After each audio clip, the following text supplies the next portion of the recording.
percentage we talking there? We're talking. It's about an 8%. Ooh, It's pretty. an 8% hard It's a kombucha. pretty You're strong getting hard kombucha. That's pretty strong hard kombucha. You're getting litty for the podcast today, dude. Yeah, it's the first time in 22 episodes. Should I go grab a beer and then we talk about Ant-Man? Yeah, do that it. Sounds good. I have one chilling in my refrigerator right now. I was going to go into this completely stone sober, but if John has a hard kombucha, maybe it's time for me to crack a beer and then maybe we're really get into... I think we're going to need it to get through this movie. So. All right. Okay. Yeah, I'll be right back. Converse amongst yourselves. Wow, thank you so much for that permission to converse. Like a third left in this can. And I'm thinking I'm going to need a second one. So I know they made alcoholic kombuchas. Get with the times, Dan. I know. It's 2023. I'm such a square. They have hard everything. I need to get into it and start getting drunk every night. Yeah, I think that'd be healthy for you.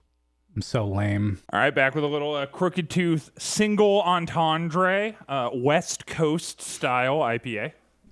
I don't know anything you just said, so.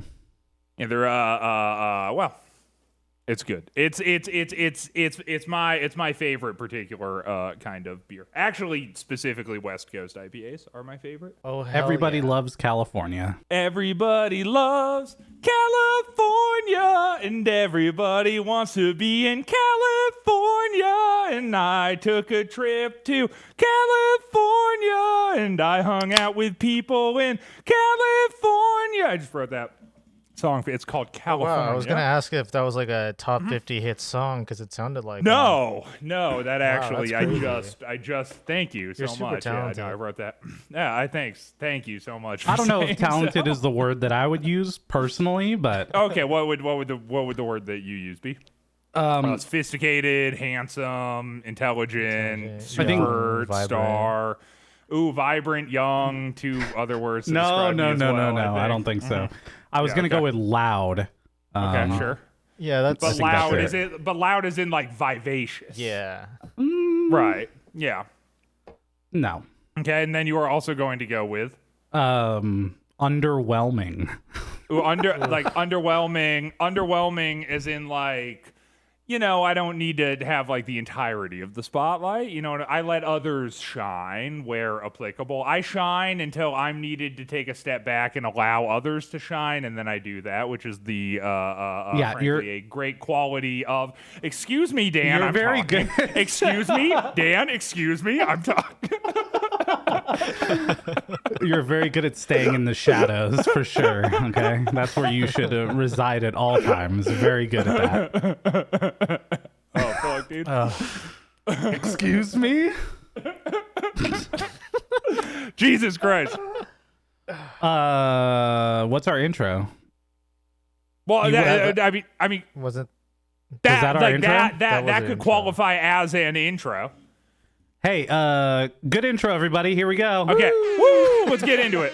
I pressed the wrong button on my soundboard. Okay, start, now great out. start. Edit it out. Great start, and Here we go. We're going right now. Go. And Go. Hey. Hey.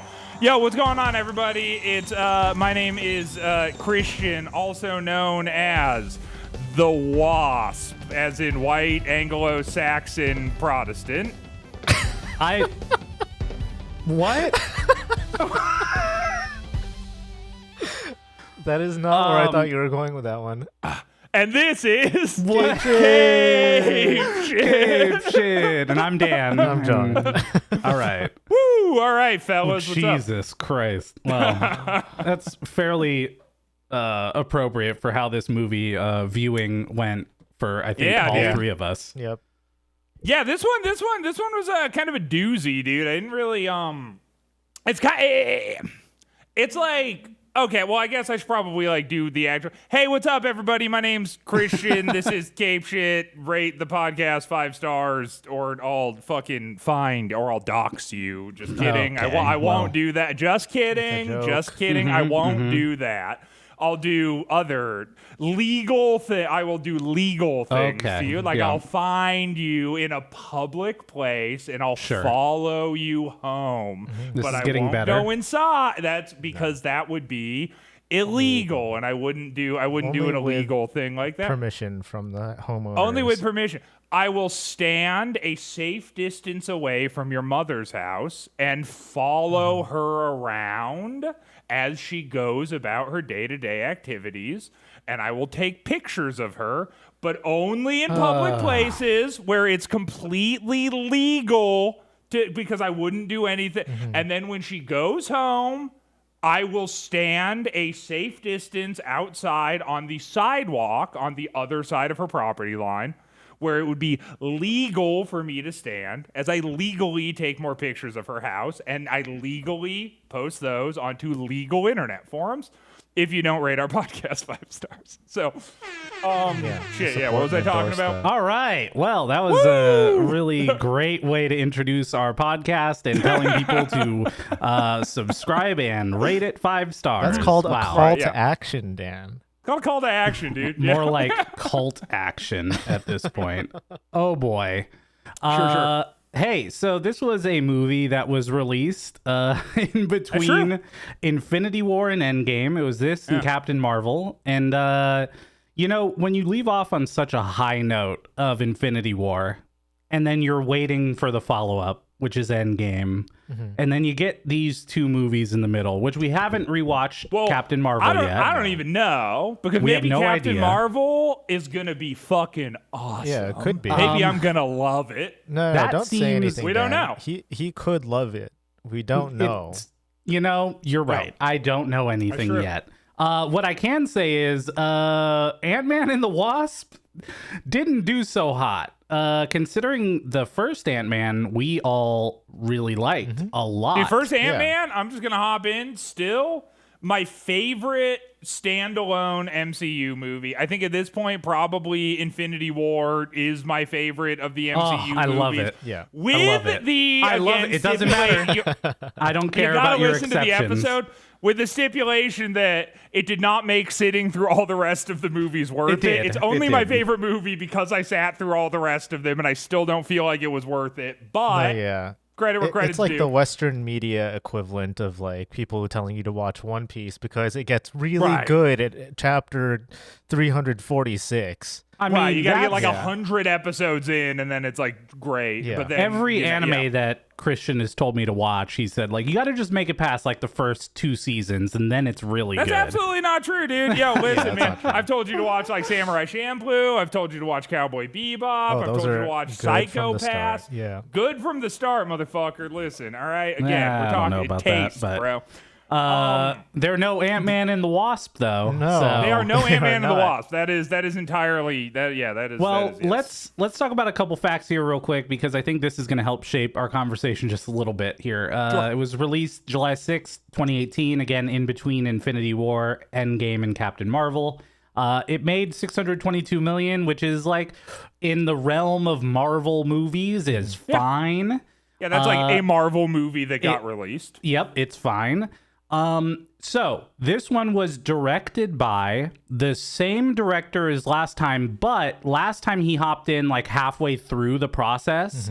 If you remember, there was like this whole thing with Edgar Wright, and like I guess he was initially doing. We it. remember. Oh yes, trust me. but all the other writers except for Paul Rudd were different in this, and then this time Peyton Reed got his hands on it from the ground up. Who's Peyton Reed? Oh, that's the director. That's the director who Got did the it. first Okay, one, got it. who did this one, and he also will did Quantum Mania, which is the third Ant-Man movie. Right, that also no one really liked. Mania. Wow. Ooh, Quant Man Mania. Yeah. Okay. Yeah, hell yeah, that's cool. I like Lawrence Fishburne, who played Bill Foster in this movie, forgot that he was in this movie. He just did an interview this year where he was talking about how he would love to be in the MCU.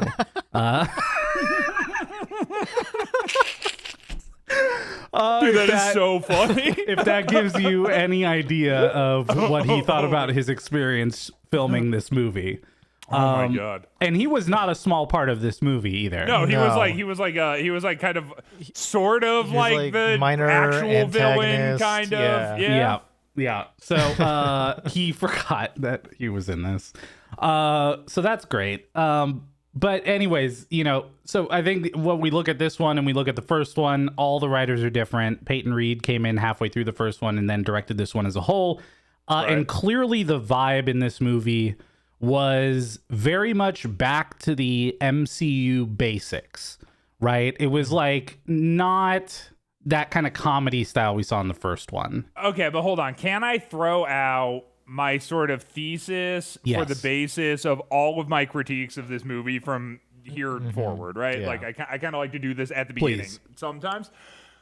They tried to imitate the thing that made the Edgar Wright version charming without like understanding what made it charming in the first place, and so it was just flat. And that's how I like there's all of these moments throughout this movie that are like callbacks to the first movie, or they're like done in ways that were done in the first movie, or it's supposed to be like whatever additive, like stacking on top of it, but sort of instead of getting that, we get this thing where it's like, well, you failed to understand why this was cool in the first movie, so it's just this like hollow action movie husk of nothing. Like it's just not that interesting, really. And that kind of sums up how but interestingly enough, really not the worst Marvel movie I've seen. No. And I'll throw that out there too. Like, but it's like, man, it's just like,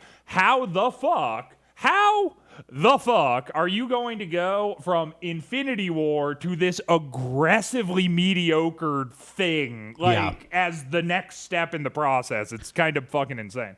So I think, without going too far into this, Quantumania had the same kind of problem I think that this movie had, which is Ant-Man in this movie and in Quantumania is used to just progress the MCU forward slightly. And that's it. I think in the first movie, they didn't care about that because it was after the Avengers Age of Ultron movie. It was before Phase 3. They just like let him have his own movie where he could do whatever. It wasn't like a thing that pushed it forward. But this movie and Quantumania are both just vessels to push the MCU to the next step. I think just like adding on top of that really quick is that I agree with you. I didn't see Quantumania, and frankly, you're never going to. Probably, like it probably just won't happen, But I will say for this one, I did get that sense, and it's like, but for like, so it's just there. It feels like it's just there to like drive the overall plot forward, and yet for a thing that's there to only drive the overall plot forward, it has nothing to do with anything. And that sucks. Like, because it's like, if you're gonna, because it's sort of like, in the first one, right, it didn't really need to have anything to do with anything. It's like kind of an origin story, and he's kind of like doing his own thing, you're establishing the character, whatever. But now it's like, he's in the mix, but like the most that we really get is them just being like, you fought with Captain America, and then beyond that is this like purely self-contained thing that's happening that really has It definitely felt like an obligatory movie that they had to make in order to get the post-credit scene out to the public, like without making it just like a YouTube video or something like that, because that's pretty much what Quantumania was too. It was just post-credit scene. That's exactly it. It's like we're gonna watch Endgame here coming up soon, and without spoiling anything, Ant-Man is a part of that movie in a big way, right? And so the whole thing we got, essentially, we ended this movie with whatever. We're going straight to the end here, but we ended this movie with Janet being back. Ghost, I guess, being healed, which it doesn't matter. Like, but also, can I throw out there, because from your perspective, right? Yeah, I understand where you're like, oh, okay, these things, like, these are threads that happen later. But I've never seen Captain Marvel, and I haven't seen Endgame, right? And I loosely have a vague idea of some of it, but I truly don't know what happens actually. So I'm just saying. So from my perspective, nothing has changed. Like, and Yeah, that was the thing I correct. don't like. It's that it's like, because like Janet's back, but no, she isn't, because she got dusted. Like, you know, Yeah, Pym, they weren't talking anyway, and he got dusted. And then the Wasp, they also weren't doing anything together, and then she also got dusted. Yep. And now he's in the quantum realm, which is kind of a thing, but he wasn't doing anything anyway because he was on house arrest. So it's like everything is immediately back to where it started Yep. when the movie began, and it's like, why did I just watch that? Like, what? This didn't do anything really. Yeah, and with the knowledge of what comes in the future, we never hear again about Ghost or Bill Foster. Until Wait, seriously? Thunderbolt Marvel movie. Yeah, apparently Ghost will be back in end of phase don't even 4, know. 5, Jesus Christ. end of phase 5. Yeah. But like that's 2 years down the line. So this movie came out in 2018. We're probably going to see Ghost again in 2024 or 2025. Yeah. That sucks. Yeah. So like this is so I guess when I watched it, you know what? And just even really quick, I Yeah. just want to say one other thing. I thought Ghost even was kind of like a perfect example of a character that it's like, that should have been cooler than it was. You know Yeah. what I mean? It's like all the parts were there for that to just be fucking awesome. And then even that just like fell flat. Like, I just felt like there was a lot of points in this movie where it's like, oh, that could have been great. And then they just like drop the ball over and over and over and over and over. And then the movie's done. And it's like, oh, okay. I guess that's fucking Ant-Man and the Wasp, you know? Like, Yeah. Again, it was really just used as this vessel to get it to that end credit scene. I mean, it's unfortunate. And I think, when I watched it the first time in theaters, and I don't think I've watched it since then, this was right after Infinity War. So everyone was like super stoked to see it. And just seeing the end credit scene, I think made everybody not care that the rest of the movie was mediocre. I think that people were just dying to get any more story after what happened in Infinity War.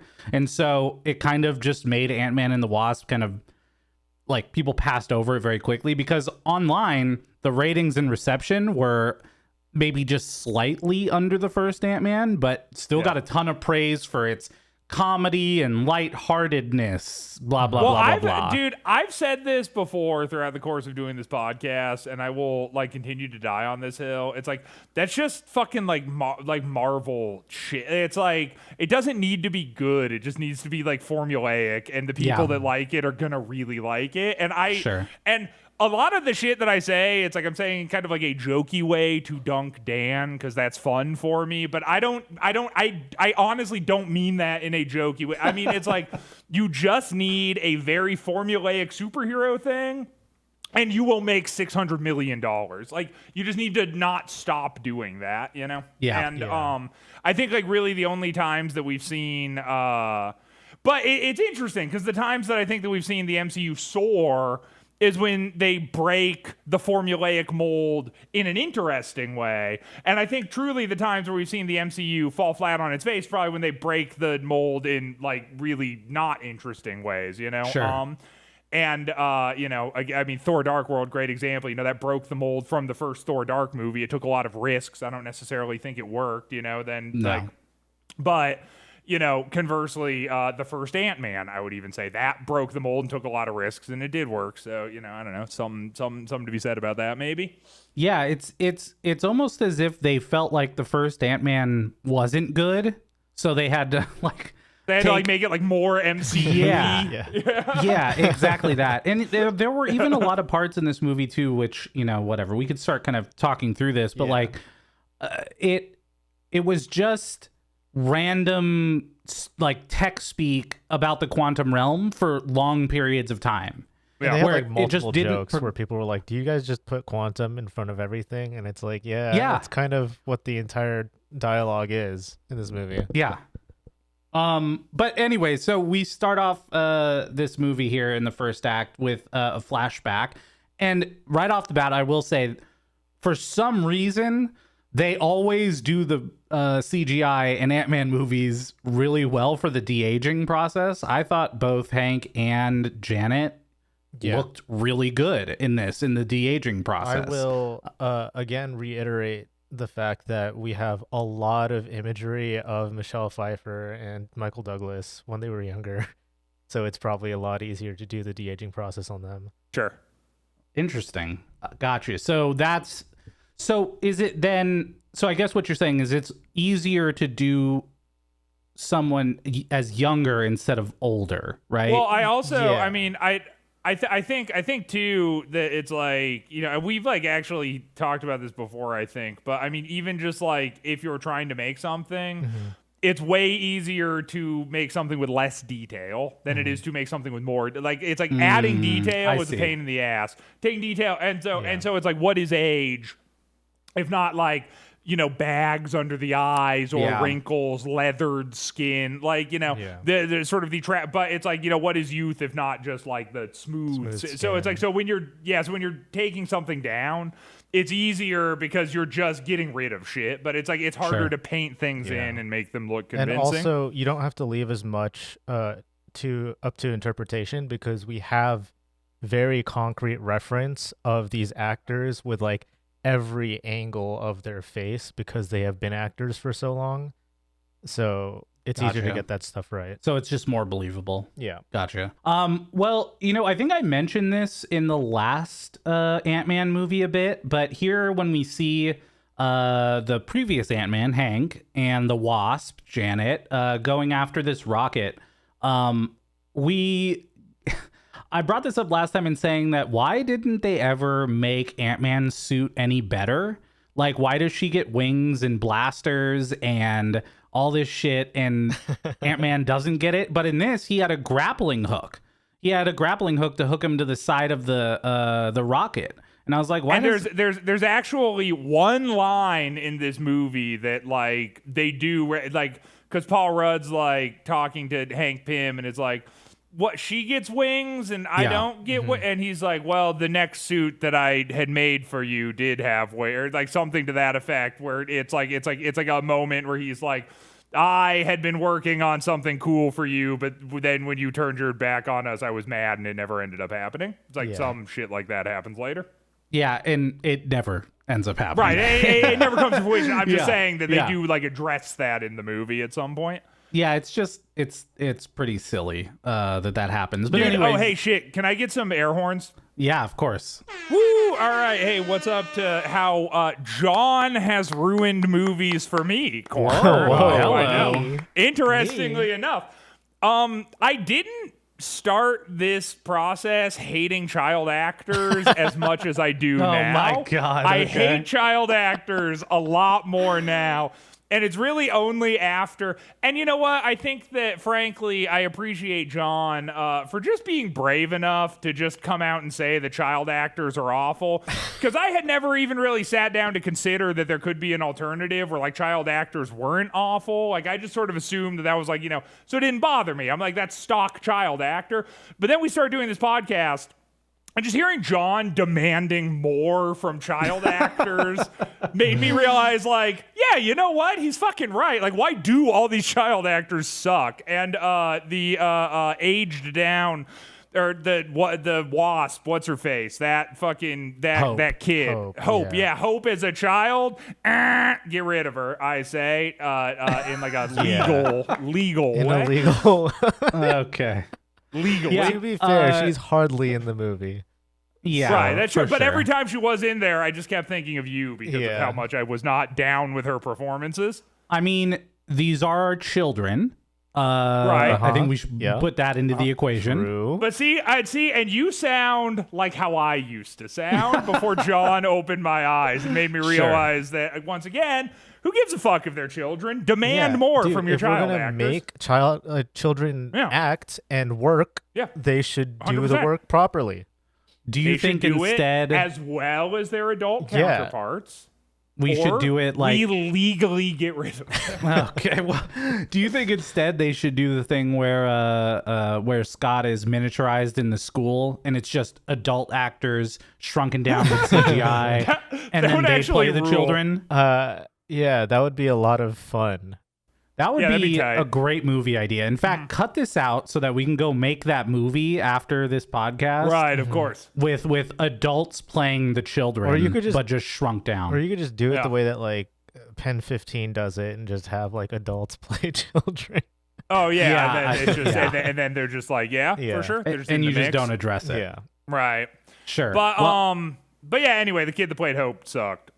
Well, we Yeah, I'll get agree. now a second kid here with Cassie. Cassie's back. Cassie's Also back. sucked. Didn't like well, her. I thought Yeah, she but was you didn't fine. like her the Come first time. on. I didn't like her in the first movie. I Yeah. still don't like her in this one. I mean, she's not here to play an Oscar-winning role. She's here to play Apparently. a cute role that people who think children are cute will say, "Oh, she's very cute." I don't Right. think that that's you. No, hey, I think like children are cute. You know, I mean, No, I don't legally. know. Legally.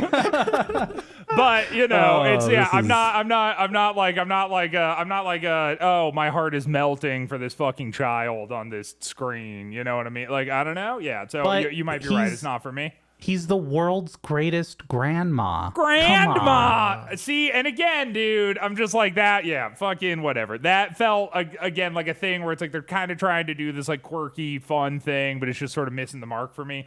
And also like the fact that we have to start in this like sort of over exaggerated cardboard house thing that they created, like.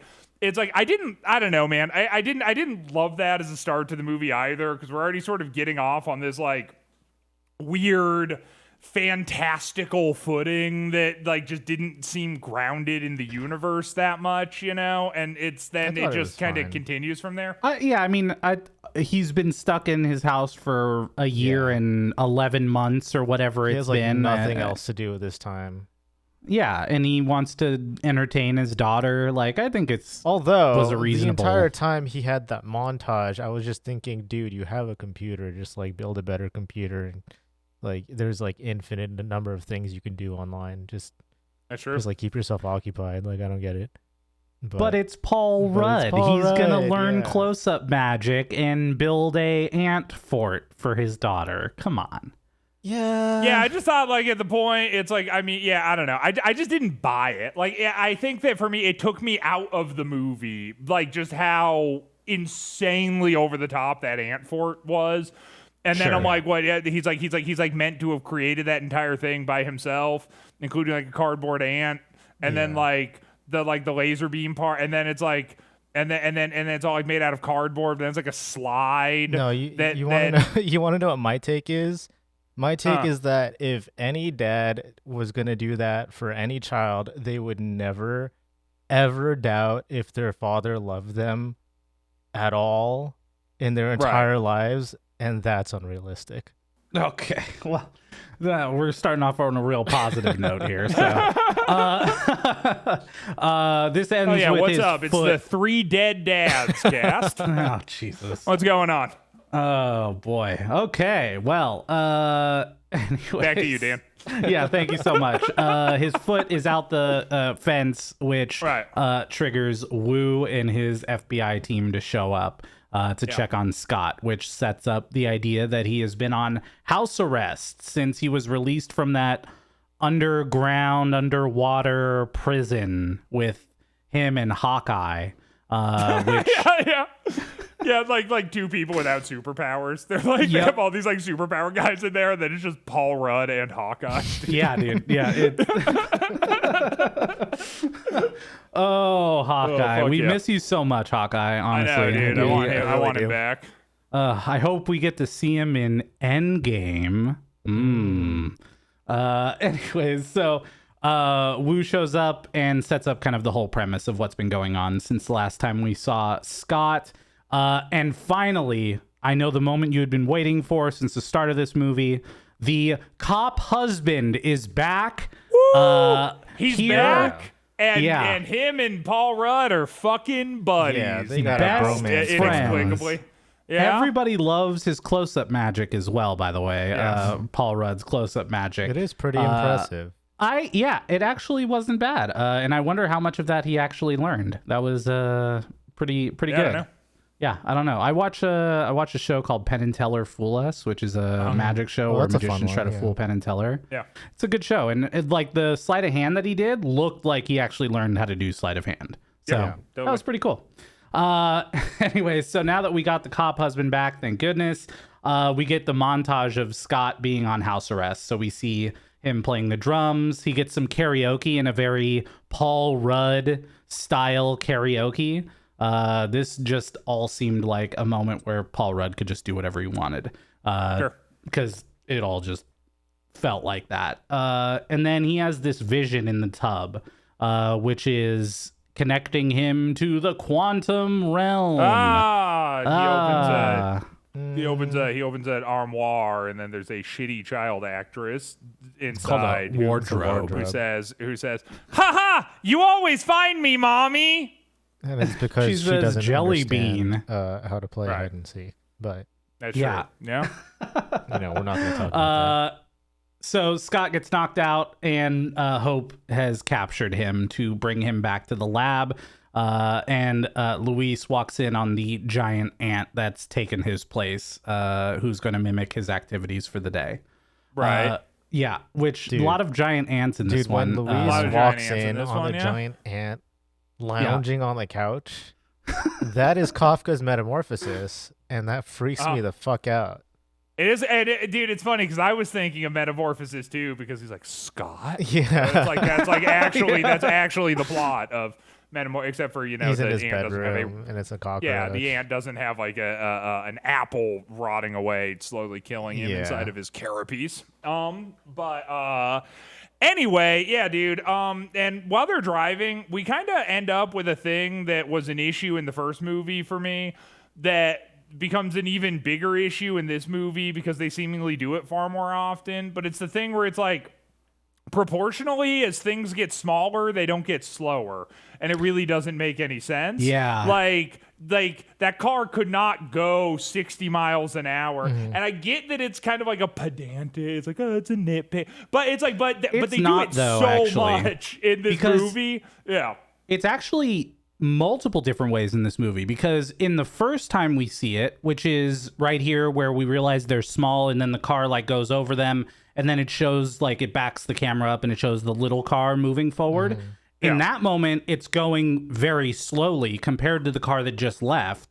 Right. But then later in the movie, when Luis is in that Hot Wheels super race car, the purple one, he's going in and out at the same speed Right. that he was already going, with no change in acceleration. Yeah, I mean, Ant-Man is always the most inconsistent like superpower in the MCU, and it's just kind of wild that we allow this drivel to be just purported into our brains by the MCU and Kevin Feige. I don't know. Well, also something I was, I didn't think about it that much during the first movie, but it made me think about same. it a lot. In this one was like, wasn't the whole thing that it's like you make things like smaller, but they like maintain their like mass and molecular Yeah, it was like their structure, strength, their molecular strength. which is why and he can stuff. like punch. But then I'm like, but if you were carrying around like a thing full of cars, wouldn't they like all be car weight by like Frank Pym's own definition of the Pym particle? So like, how the fuck and just no one has anything to say about that? Because this one too, they spent a lot more time with shrinking and growing things that weren't Ant-Man, whereas Right. in the first one they didn't really as much. Except for the tank that had weird gravity coming out of that fucking building. But in this one, it was also confusing too, because it's not like it's frozen in time when it's small. And the fact of the matter is, when they were like running around with that building in shrunken mode, Right. how is the building not destroyed inside once they regrow it? Like, wouldn't everything be thrown all over the place every Well, time? and I was also kind of like with the building the whole time too. I'm like, a big central part of the plot is that they have to like keep putting it places and then like growing it. yeah. But like, couldn't you just like really put it anywhere, step inside it and shrink it, because they just do that and it's like fine. So like, so why don't so why is it like this fucking thing that they're like, oh shit, they found the like, wouldn't you just make just get in and shrink? Yeah, you would just it would always be tiny and it would be fine. Now constantly. If they decided to clarify the way that they get electricity was from solar panels on top that had to be large enough. Yeah, that's another really good point. How the fuck are they powering that place? Like, how are they building portals into the quantum? It's quantum not energy, hooked into bro. anything. Yeah. Out in the woods, there was a power outlet. They just plugged it in, obviously. You know what? Yeah, that's fun because I didn't even think about that. But yeah, that's right. Like, that would require so much energy in order to like make those little experiments. Yeah, the power of the quantum tunnel, you'd need like a shit ton of energy to do it, and there's really no explanation as to how they do it. Created Iron Man's arc core thing. Arc reactor. They recreated Iron Man's arc core thing. Yeah, I don't know, man. This was a tough one because again, as we're like, you know, we can kind of go through the movie here, but really what we're kind of realizing is there was not a lot of thought put into the Marvel sides of this. It seemed like Kevin Feige went to this director and said, hey, I just need you to set up that Ant-Man is stuck in the quantum realm at the end of this movie, and good luck. Like, just do whatever you want. Nobody kind of paid any attention, and then just ended up here. Because again, there's so many inconsistencies. I mean, to be fair, the first movie was just as bad. In terms of like the inconsistencies of the power of the shrinking power. See, okay. Here's the deal. I don't disagree with you. Asterisks. However, there was so much I enjoyed about the first movie that I could focus on that while I was watching it, and I wasn't just focused on the rest of this shit. Yeah, definitely. Whereas like in this one, I didn't like it anywhere near as much, so all I had was just focusing on all of these fucking things and trying to figure out like how they even worked. But also in the first one, the only thing that was really focused on the technology was him becoming Ant-Man. This movie was entirely a storyline about technology, right? Like that. We all I think know is that's your thing. That's your nitpick, expertise. I don't know. When I'm looking at, like, they can make anything they want up. And if they don't make up anything and they just leave it nebulous and, like, unexplained, like the power thing, like, it's just weird, you know? No, I completely agree with you there. It's like, I mean, because it's like, it's your world. You could write anything. So, like, why would you try to, like, loosely tie things into reality in a way that doesn't make any sense? When you could also, you know, it's like your own shit. You could just be like, you know, even just, like, add in one thing where Hank Pym's like, we're generating energy from the quantum realm, and it's like, oh, okay, that's how they're getting the energy for the light. After you joined the Avengers, Tony was nice enough to give us an arc reactor to power our building. There you go. Yeah, You know, frankly, that would be good too. That ties it into the universe. You know what I mean? It would have taken 2 seconds here. Right. Anyways, and so as we go through this now, we get to meet Sonny Birch, who is one of the antagonists of this movie, who is nobody. He's just a guy who buys black market tech to right. And by the way, I don't know if have you ever seen the show The Righteous Gemstones? No. Dude, Righteous Gemstones, good ass show. He's in that show, and he's really, really, really fucking good in that show. So when I saw him, I was like, oh, fuck yeah, it's that guy. But otherwise a very unremarkable character in this movie. But you should totally watch The Righteous Gemstones sometime, because he's actually like a very good actor. I believe it. Just throwing it out there. Sure. Okay. Well, I will definitely put it on the list. Dude, I don't know, man. I think you would actually like Righteous Gemstones. I am deep into The Blacklist right now with James Spader. And that show is good, and you wouldn't like it. Probably not. Yeah. That's just the fact. But anyways, so anyways, we get this like random, I guess he's got like an accent, and he's like a business guy, and he's like a business guy with an accent. Yeah, he's a tycoon, you know, of criminal black market business. Because if you want someone to sound like kind of evil, you got to give him that southern accent, that southern drawl. Exactly. and then they sound more like an oil man, and then you think, oh, that's Right. bad. Yeah. Exactly. There will be blood. And here's another quantum throw out. Forget cryptocurrency. Okay. Oh, I saw. Yeah, I Forget yes, that it. one. That one stuck out to me too. I was like, ugh, yikes, guys. Come on. Yeah. Quantum is the new tech. So let's keep talking about quantum because Forget AI. I mean, nobody knows what quantum can do yet or what the quantum realm can provide, but somehow everybody wants to talk about the quantum realm, which Sure.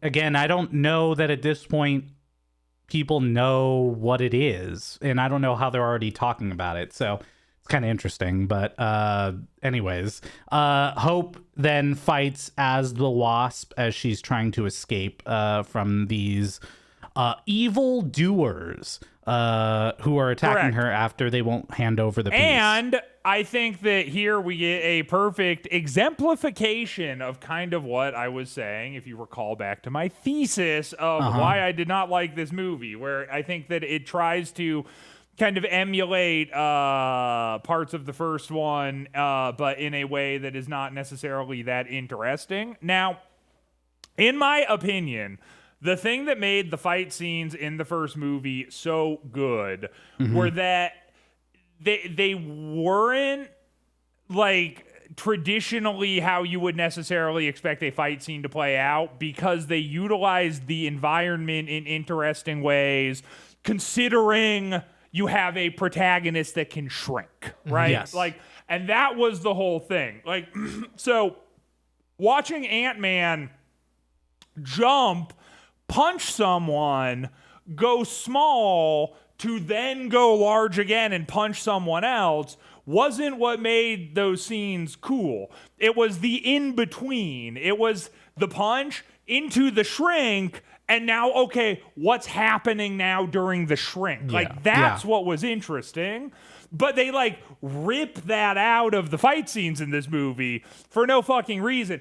We essentially get two moments in this movie. One of them is actually during this fight scene where in the kitchen, she's going small. There's that point where like the dude's throwing the knives, and she's like kind of, and that she was does like the cool. wall run on the knife. As it's going but through it's the like, air. but legit, it's like we don't get that at all anywhere else really. And then there's a part like towards the end of the movie where Paul Rudd is like on some windshield wipers, and then they like turn on the windshield wipers, and then he's like kind of flying back and forth, and like that's it. That's like. And again, I truly think the thing that made the choreography in the first movie so interesting is like, even just off the top of my head, and I know I'm kind of like ranting, but this is important. Damn it! Of course. Even just off the top of my head, it's like you have him seeing the rat and getting flung out of the window, like with the rat trap, which is like iconic. You have him like running through the miniaturized like city with bullets like hailing down around him like meteors, which is like, fucking iconic. You have the scene of them falling in the briefcase, or the briefcase is being illuminated with the iPhone that's playing the song that is the soundtrack that they're fighting to. Which like, and again, I saw that movie however long ago we watched it, not even really that interested in it. And yet there's like, the part where it's like he gets like hit by the train, and then it shows the train. It shows the train. Yeah. It's like there were so many moments like that where without trying, I can just recall those. Yeah. But it's because again, we were seeing interesting things happening during the shrink. That was the fucking secret sauce of Ant-Man. It was like the shrink happens, and then something interesting where it's like in this one, you don't get to see any of the in-betweens. It's just, she's just like regular sized, and then when she shrinks, you don't see it, and then she's back to regular size. It just makes like a generic ass action scene. Anyway, back to you, Dan. No, you know what? It's a good point. And I actually, ready for this? Hold on. I'm ready, yeah. I agree. Whoa! Wow. And All here's right, here why we go. I agree. Okay. Because All right, sure. this movie and Ant-Man and the Wasp: Quantumania have the same problem, which is that you could swap out Ant-Man for another hero in this movie and have the movie be 90% the same. Sure. there's like the fighting scenes, the story, like the progression of the MCU. Like, it didn't feel like this was an Ant-Man movie because so much of it left the formula that they got so right in the first one, which to your point was like seeing the cool fight scenes where it was like miniaturized versus larger scale, like all that stuff. And what we got here was, you know, those couple fight scenes, and also like when she threw the salt shaker and then blew it up so that the guy ran into it, and then the Pez dispenser later on. It's like, kind of interesting uses in a fight scene that we hadn't really utilized in the past, but that was it. That was the kind of extent of it being utilized in new ways. Right, and those weren't even like utilized in interesting ways, really, because it was sort of like, oh, we're gonna throw up a roadblock, and the roadblock itself is interesting, so that makes it, you know, whatever. But like, you know, if it had been like throw the salt shaker and then make it large so that it tumbles giant salt rocks down, and then everybody's like tripping on it, you know, or like whatever. I'm like, that's way more interesting. It's like just making like a large obstacle. Like, it's like, yeah, it's a salt shaker, but who cares? Like, it's not that fucking fun, really. You know, it's nothing. It's not creative. And that's like, and I get, it's like, you know, I'm just some fucking dick with a podcast. What a lot of people worked really hard on this. I understand that, but I'm just saying that it's like the first movie was super creative. Like, a lot of the shit that they did was very creative, and this one was just like very formulaic. And moments where they could have pushed the creativity a little bit, they just didn't, and it really was noticeable. I don't want to turn this into like the fucking dunk on Ant-Man and the Wasp podcast versus like, you know, an actual critique of the play-by-play of the movie. But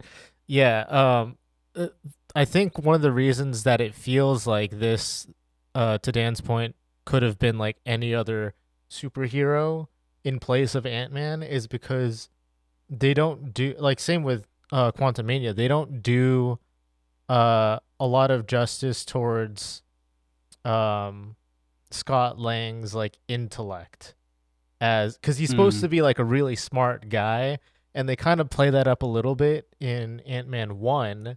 But they don't, like, they kind of play him off as the dumb character in this movie and in Quantumania. Like, he's kind of like a bumbling oaf. Yeah, even though he's supposed to be really fucking smart, you know? Like, that's part of what makes Ant-Man Ant-Man. That's an interesting point. I didn't even think about that. Because, in the first one, we talked about how, like, he broke into that safe and how he utilized things around the house to do it. Yeah. And here in this movie, the only time they kind of hinted that was in this next scene here.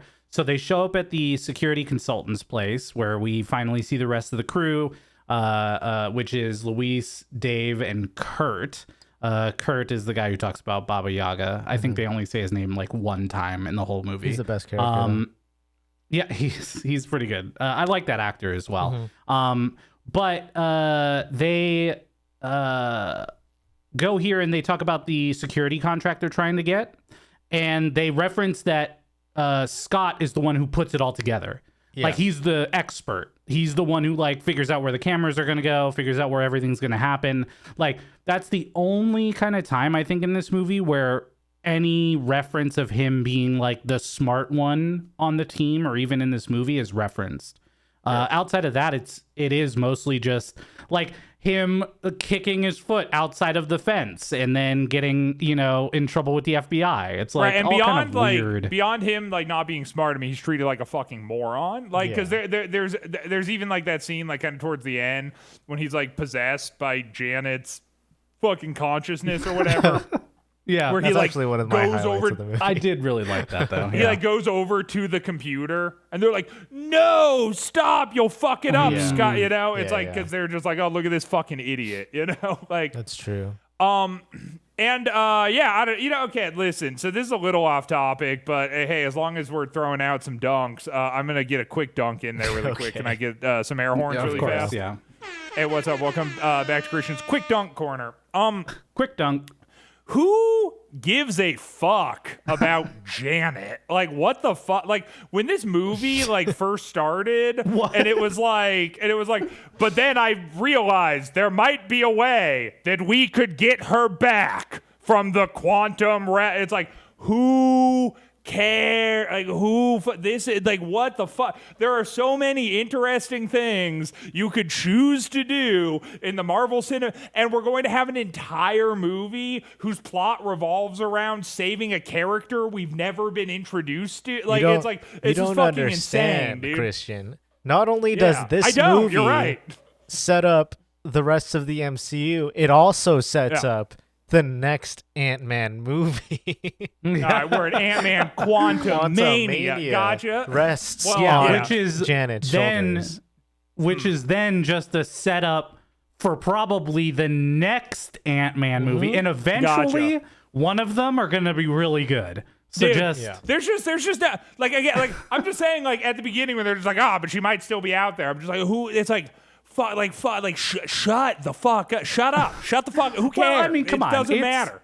It's a family movie where they could get their mom back. Hope could get her mom back. Like, but come who on. cares? Like, We again, all like, care. Okay, but this is not, and again, and my stance on this might be a little bit different, but let's not forget, we're not in phase 1 MCU, right? This is like the follow-up to Infinity War just happened. Yeah. And now now it's the Find Janet show. It's like, what the fuck is this, like, small potatoes bullshit? Yeah. Like, we just watched half of everyone die, and then it's like, but yeah. And also, like, what the fuck? Like, your mom might still be, like, it's like, that's like, it's just such, like, a weird leap to take from the first movie. It's like they wrote the first movie with no conception that this was going to happen, and then they just explained it away by just being like, but actually she might actually still be alive, and now we need to find her. And then you write an entire second movie just based around this, like, loose premise. Like, it's fucking insane, dude. Yeah. Mm-hmm. Yeah. I don't necessarily disagree. You know, can't.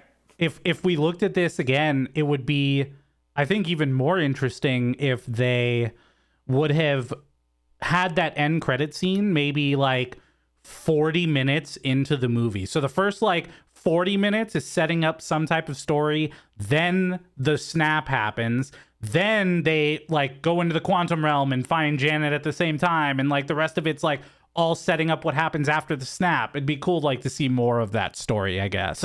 So yes, I agree. Okay, I agree. My other idea was you don't even need this fucking movie. You could have made any other movie and then put this end credit scene at the end of that movie. At the end of another and movie. And it would have been fine. Like, people would have been excited for that anyway. Yeah. I don't know. Yeah, we keep getting, because it's so, I think we're being extra critical of this movie because the first Ant-Man was so good. Again, well, no. I think extra critical of this movie, and because it came after Infinity War. Yeah. I think that's the big one, Yeah. though. Yeah. Honestly, Yeah. it's like, Sure. like I said, dude. I mean, again, like, because I'm saying, like, for me, like, again, like, I know you guys have. For me, okay, like, I really don't have like a good frame of reference for what happens next.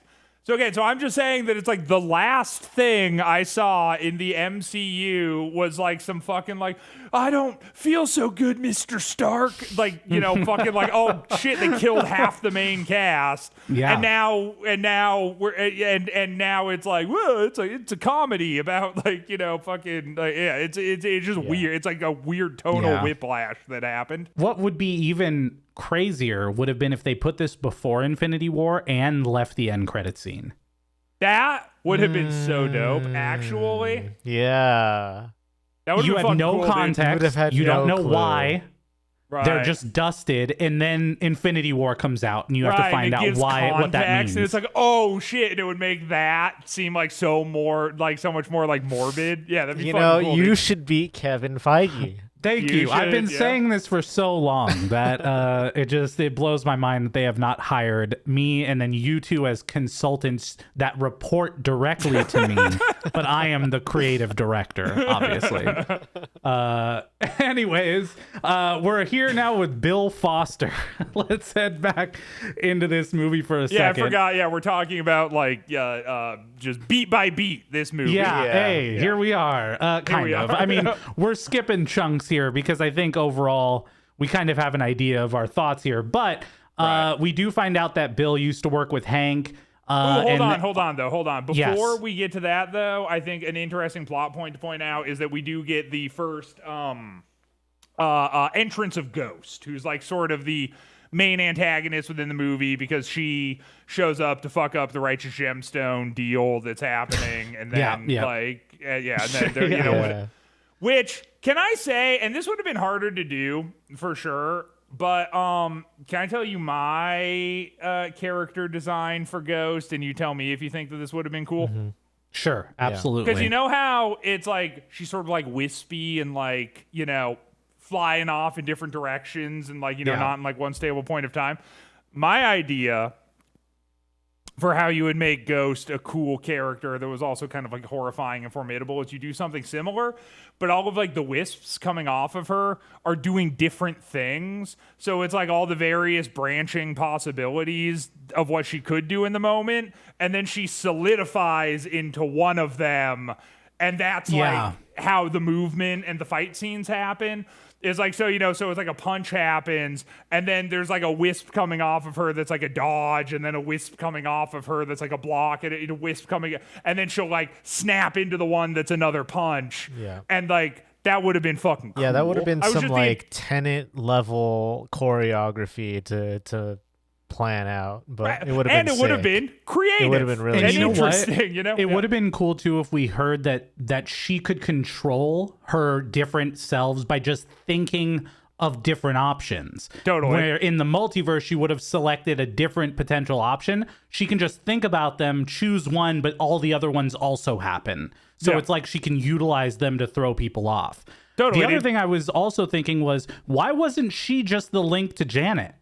Why wasn't she like the reason why she was in that mode or in that form was because she was connected to Janet as a person trying to get out of the quantum realm. For sure, because also, and because she's like a total throwaway, nothing character. She doesn't do anything. She has no reason to be there other than to point Hank Pym's passed out is perhaps like morally dubious, but even then Lawrence Fishburne already does that, so you don't even need her to be there, right? Like, and he's a reliable narrator, so it's like, so it's fine.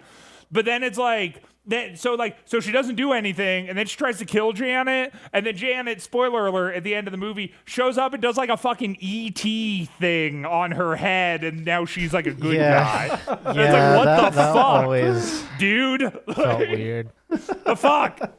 Like, why? Ant-Man 1 was so good. Why did you do this? And by the way, she's not even gonna be a good guy because the Thunderbolts movie is about all of the bad characters teaming up. They're like, and Ghost is one of them. They're like all anti-heroes. Yeah. So it's just, I don't know. It's super weird. We also get this kind of theme again of Wu showing up in places looking for Scott. Wait, so they're hold here on, with Bill Foster. They're talking about pause. Yes. Hold on. How could she even show up? Isn't the whole thing is that like now she's like stable, so she's just like a human? Well, she was like a trained assassin, assassin, so she still has like right. So she's just like Black Widow now. Like, yeah, she doesn't have her quantum powers at the end of this movie, right? Basically, yeah. Okay. Oh, yeah, that's a good point. Yeah, well, it's like the whole. We like don't know thing. that though, right? Because at the end credit scene, they're getting healing particles for her, which may mean that she needs a consistent flow of healing particles. They're not getting healing particles for her. They're just getting healing particles in general, right? No, I'm pretty sure they say for Ghost.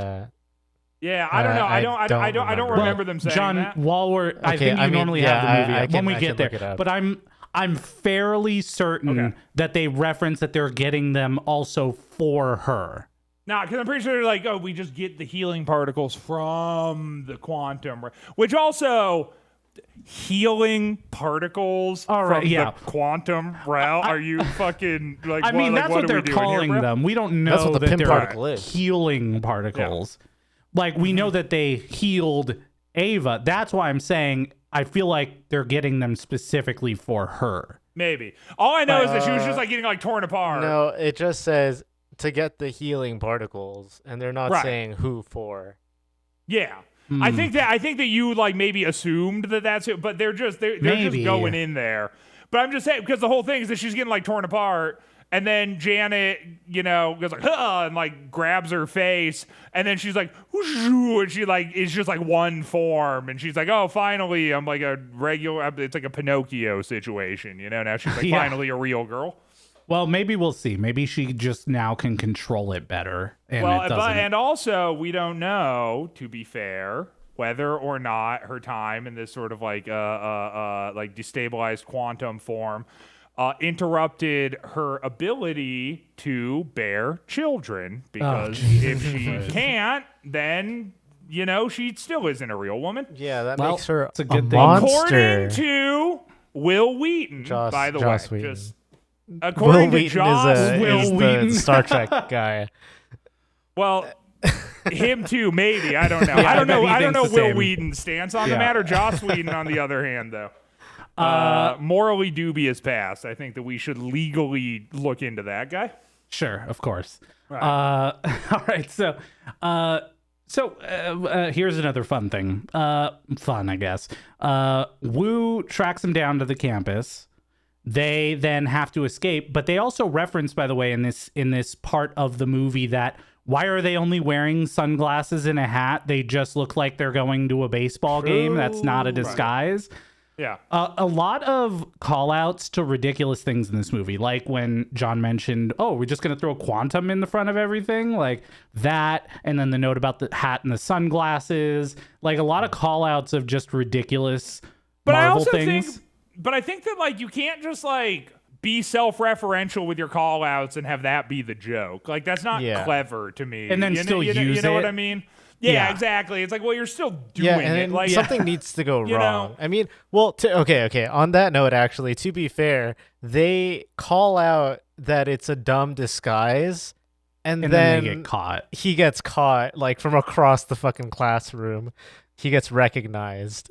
So yeah, I guess the disguises weren't very good, and then they get caught by the FBI, by people who cited them going into the university. So. Yeah, and at this point, the fact that but not Scott. By the way, not Scott. But not they Scott. only Not see Scott. Hope, and He's not famous enough. Yeah, I suppose. which wouldn't Scott have been the most famous of the Yes. three? Yeah. Which is kind of what I was thinking the entire time. Is I'm like, yeah, how the fuck would they know? But it's like, but this dude has been like plastered all over everywhere. It's like him being Ant-Man isn't a secret. It's like he is so everybody knows. And then like, but then they but then they see Hope in Dr. Pym or whatever the fuck. But then they don't see him. And like and anyway. Yeah. So yeah, it doesn't make sense. But Sure. the first time that Wu realizes that Scott has potentially escaped, and they go back and check his house again and again, they do it 3 times in the movie. I feel like after the second time, maybe just station someone outside of his house that's always there ready to check. If he's got 5 days left and he's already escaped twice, like maybe just keep someone there for the next 5 days. I just, that part didn't feel super realistic to me with the resources they probably have at the FBI. So that was kind of a weird choice, I guess. But anyways, they realize that they're going to need the old suit that Scott said he destroyed to track down the lab. On their way out, I fucking hate this shit, by the way. They did this in fucking the whoosh, Magic Man Marvel. Doctor Strange. Doctor Strange. It is in Doctor Strange too. Like the first Doctor Strange. Wasn't that big of a fan of it. Where they like do the thing where they're like, fuck, I guess we're fucked. We're not gonna be able to find the we're not gonna be able to find the thing. And then while on their way out, Lawrence Fishburne is like, well, if you modified the diffraction unit on one of your regulators, you might be able to triangulate the signal. Of course. They're like, oh, fuck, why didn't we think of just modifying the diffraction, you know? And I'm just like, are you geniuses or are you drooling fucking morons? Like, which is it? Like, are you the dumbest fucking people that have ever lived? Okay. Or are you like the guy that figured out the fucking Pym That's part? funny. I had which like of the those same two fair fucking for a idea. second, I though. had the same thought.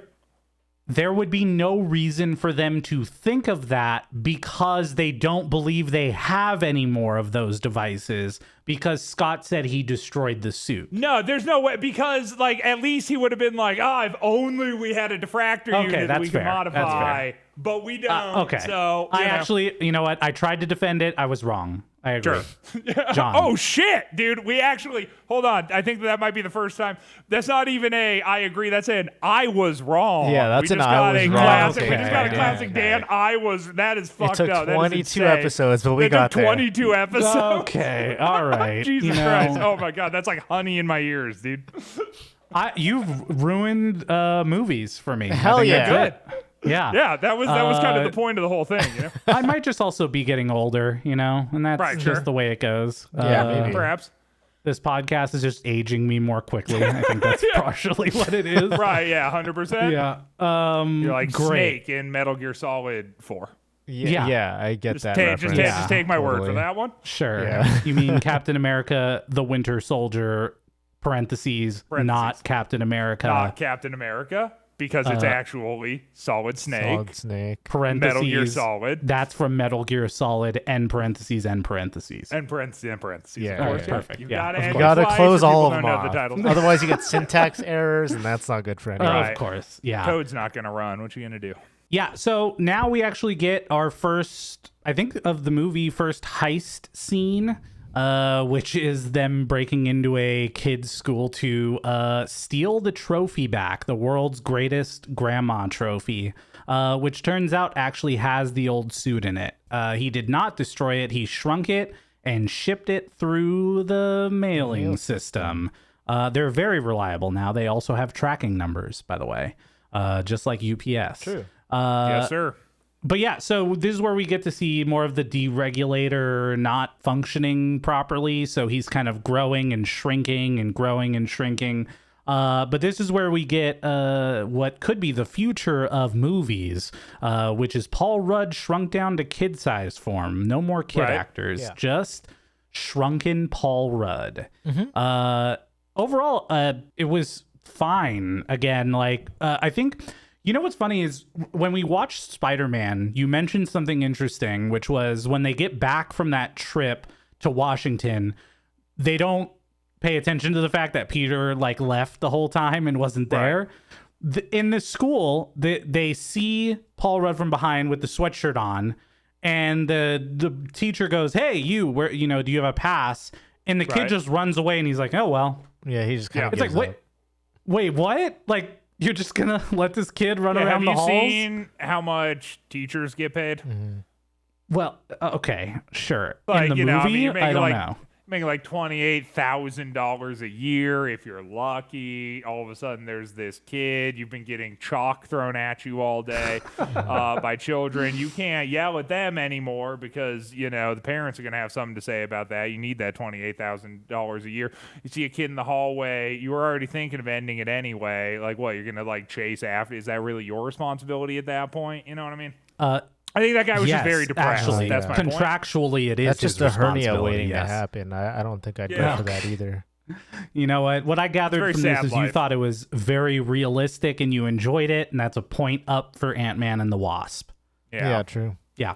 I think that's what I got from that. Anyways, they steal the trophy back, and they. Also, wait, head are you back. trying to get points up for Ant-Man and the Wasp right now? I don't even know where I'm going at this point. I mean, I know what your score is going to be, so. I know. I feel like you slipped into our usual shtick where you're just and then I kind of. Right, but now I'm realizing do either of us like this movie really? I have a pretty clear idea of what my rating is for this movie. I think so too. Yeah. Yeah. Anyways, again, I think there were little fun comedy moments in this movie. Just to be super clear, there were fun little moments that were very much, again, all based around either Paul Rudd or Luis, the character of Luis. And I think we get little moments when they get back into the van and they're treating him like a kid, and Michael Douglas finally has a funny line in one of the Ant-Man movies, and he goes "Hiya, champ, how was school?" And he's just acting like a little child. He's like, "Would you like a juice box?" String cheese? Right. Yeah, he's like, wait, do you have those things? It's like, I like these little moments like that, but it was just so few and far between that it was tough. But it's like, I thought that was fun. But they get led directly to Ghost House. There's no confusion. Directly to here. Ghost House. And dude, when they show the outside, I don't know if either of you caught this, but there's like a stock wolf howl sound that happens, and it's so funny. Yeah, like it's like oh oh oh, like it's like what you would hear on like if you were like going through like a haunted house and someone like popped in a CD that was like 30 minutes of creepy haunted house Halloween sounds, volume 6. Track 4 would be wolf howl, and that just plays when you see, and it was just so stupid. There you go. It was all a weird choice in general. Like, why was this the house they went to? They could go anywhere because they could shrink the chamber, and like it's because there was a ghost in the house. You know what? If that is what the writers were actually thinking when they decided to make it look like this, that is terrible. That's but you might actually be right. Meta writing. Holy shit, dude. Yeah, because see, it here's did look the like deal, a haunted though, house. Because she could have been creepy too, but like but she wasn't really. But yeah, maybe. Wow. Okay, well, he hops on Ulysses S. Grant as they head in to look for the building. What they end up captured by ghosts. So Hank, Scott, and Hope are tied up to chairs when we get the big reveal. Oh, okay, but hold on. Also, can I just say before we get to you can say anything you want, please. Okay. Here we go. Okay. Thank you so much for giving me this opportunity. I think it's a very dumb movie cliche when you just hit someone in the head to like conveniently knock them out for an undisclosed amount of time until you hit them in the head again to wake them back up. And I'm just like, it's always dumb when it happens, but it was like particularly egregious in this moment to me. Because she's just like, huh, huh, huh. She just like hits him three times and puts them all to sleep. She just one-shots both of them. Yeah, and then like they're up, and then she's like, huh, huh, huh. It's just like it's just dumb. It's just dumb. It was just fucking stupid. In the MCU, all humans have a power off button on the back of their head. Right? That's canon. Yeah. So that's why that happened. But now the big reveal that we all care about and is very important is Bill Foster is the one who is helping Morpheus. Ava. Whoa. Which, like, if you were to talk about the most generic reveal in a movie to try to make some type of generic suspenseful moment where it's like, wait, I didn't see that come. This is the way that you would do it. You introduce Bill Foster early just to like ask him a couple questions and get some random help. And then all of a sudden he's the bad guy, which you already hated Hank. So it kind of made sense for him to be in that position. It's not like he was super friendly to Hank in that moment either.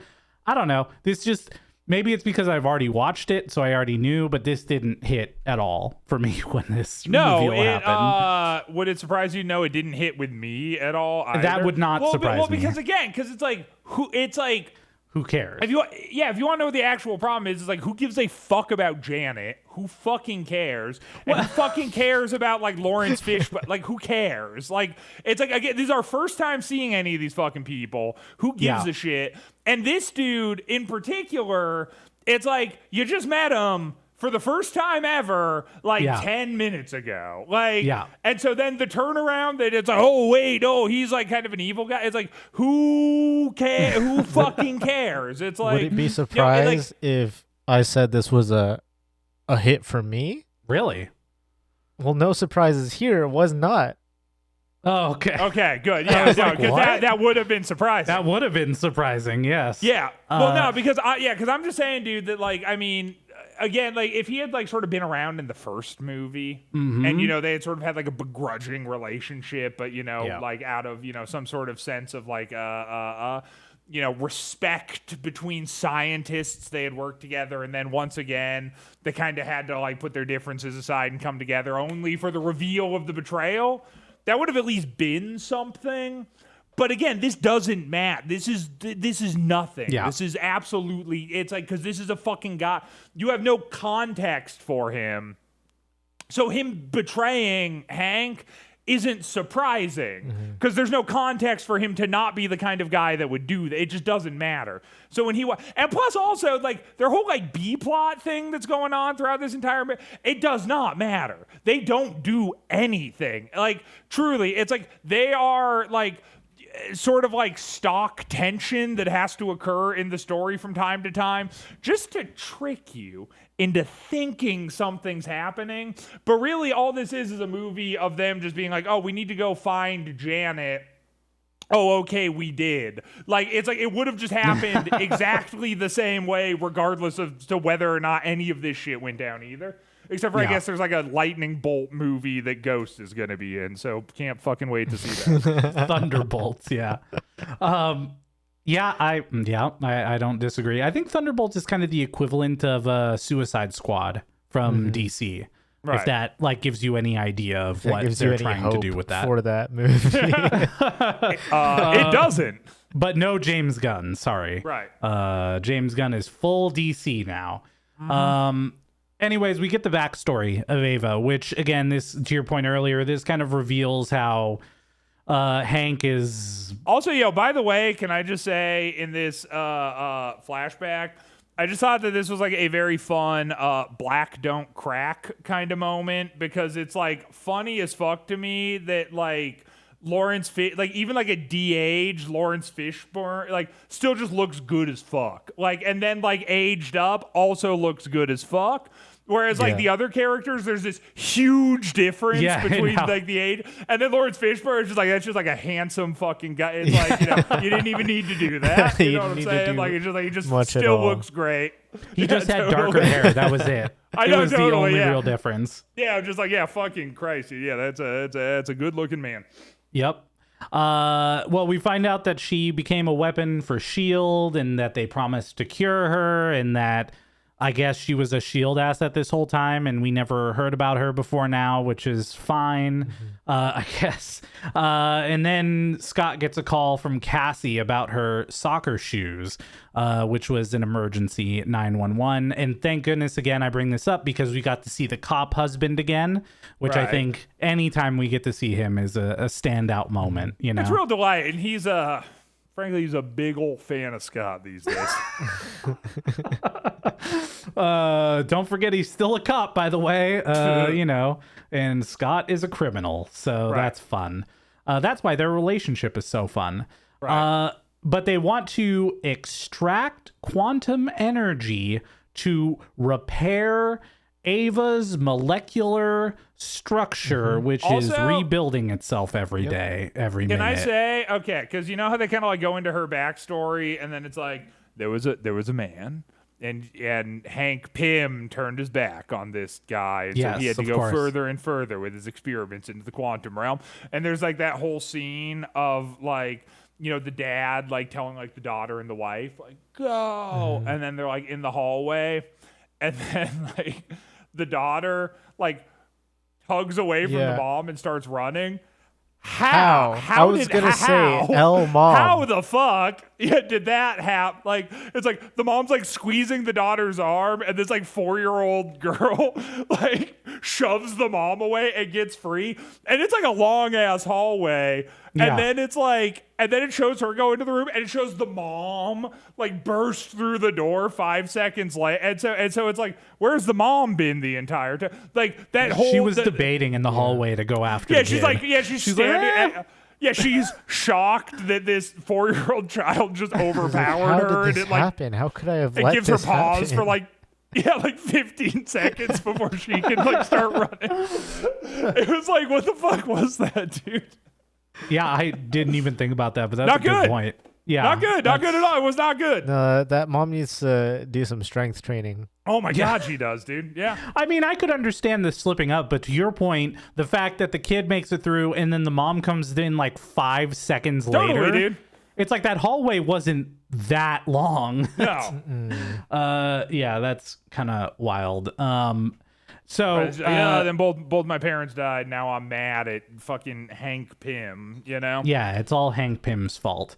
And I'm just like, you know what would have made Hank Pym a more compelling character?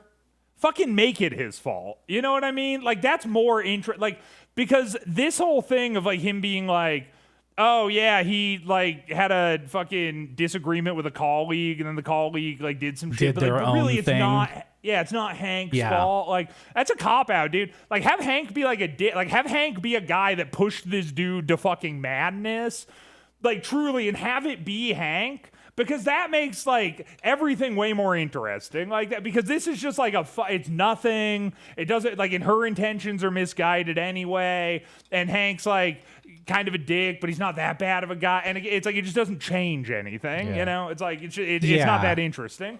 Like if Hank and that other guy were working on the quantum tunnel together, and then they were both behind protective shielding, but something went wrong, so he sent that guy in to fix it, and then the kid ran in. But it's like he was the safe one, and he didn't try to save them in any way. Totally. That would have been cool, and that would have given way more depth to Hank's character, and that would have like given way more depth to Ghost, and like.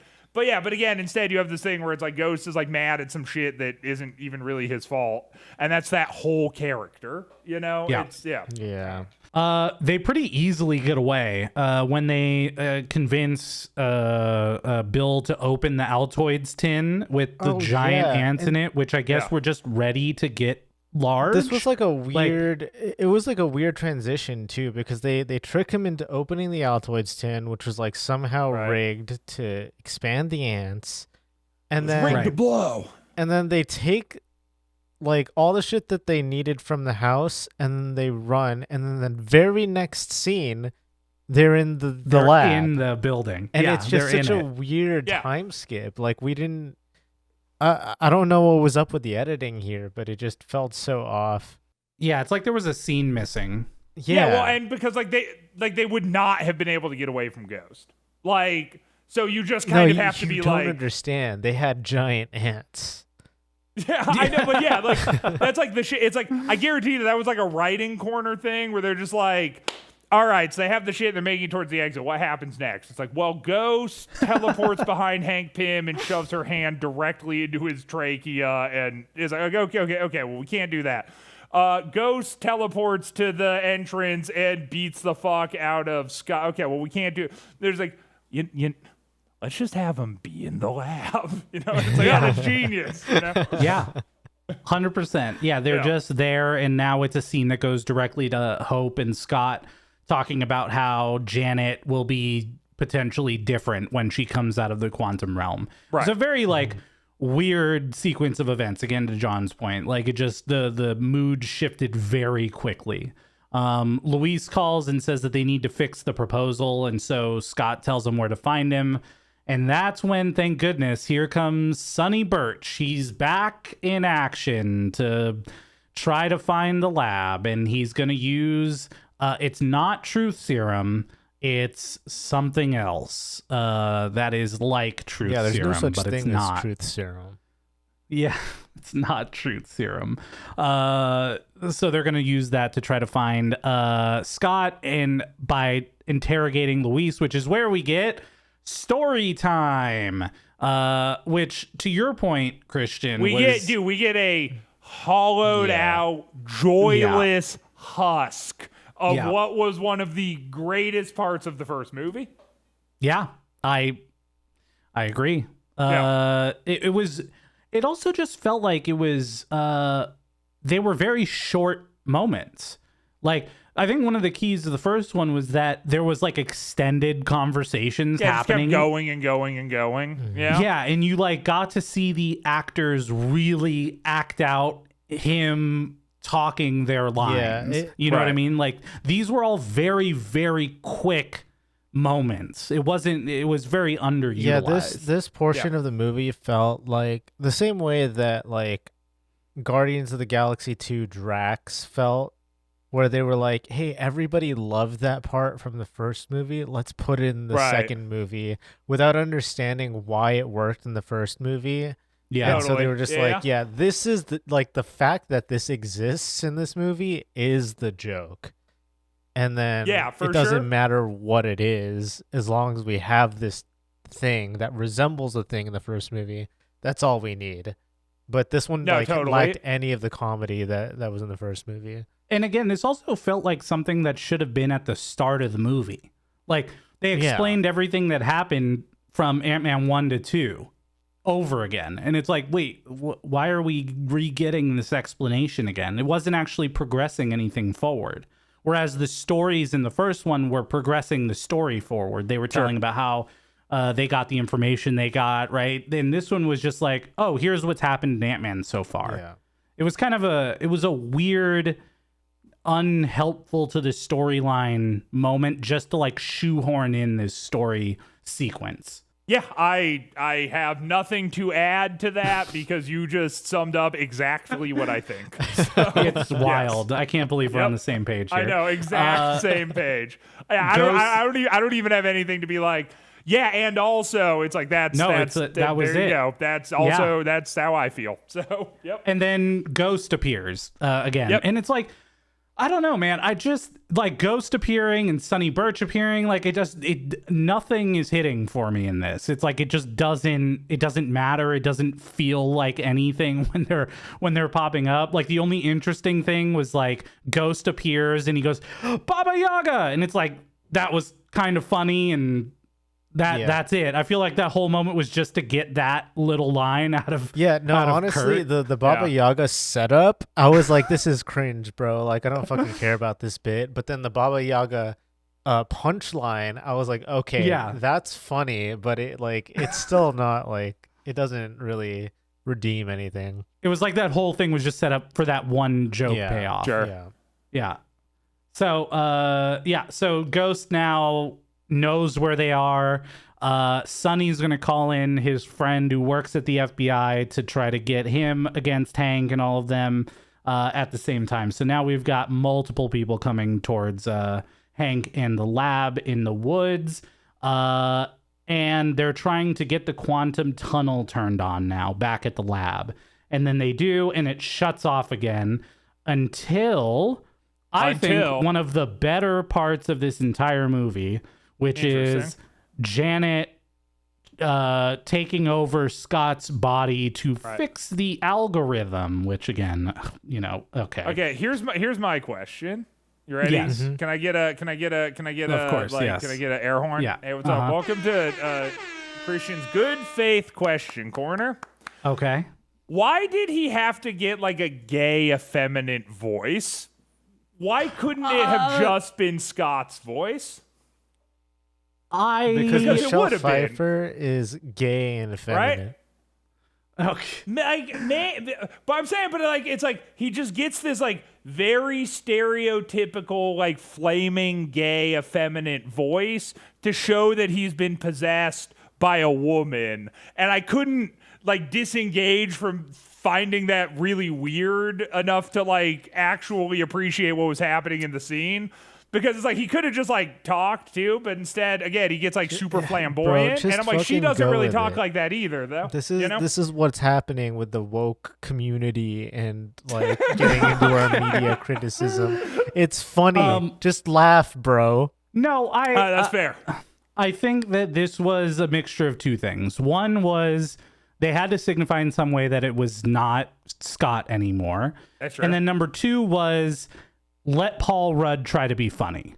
Okay. Right? I mean, I think that's it. I think that's really the end of it. It's like Paul Rudd has done that style of like whatever, the way that he was acting in other things and trying to be funny. I don't necessarily think there was any specific goal to try to mimic Michelle Pfeiffer, to your point.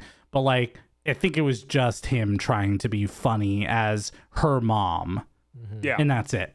I also think it would have been cooler if he kissed Hank. Yeah, I think too. I was like waiting for it because I'm like, you kiss Hope, and then it's like, you fucking pussies. Like, what the fuck? Like, write it in like cowards. Like, have him kiss Hank. Like, what the fuck, dude?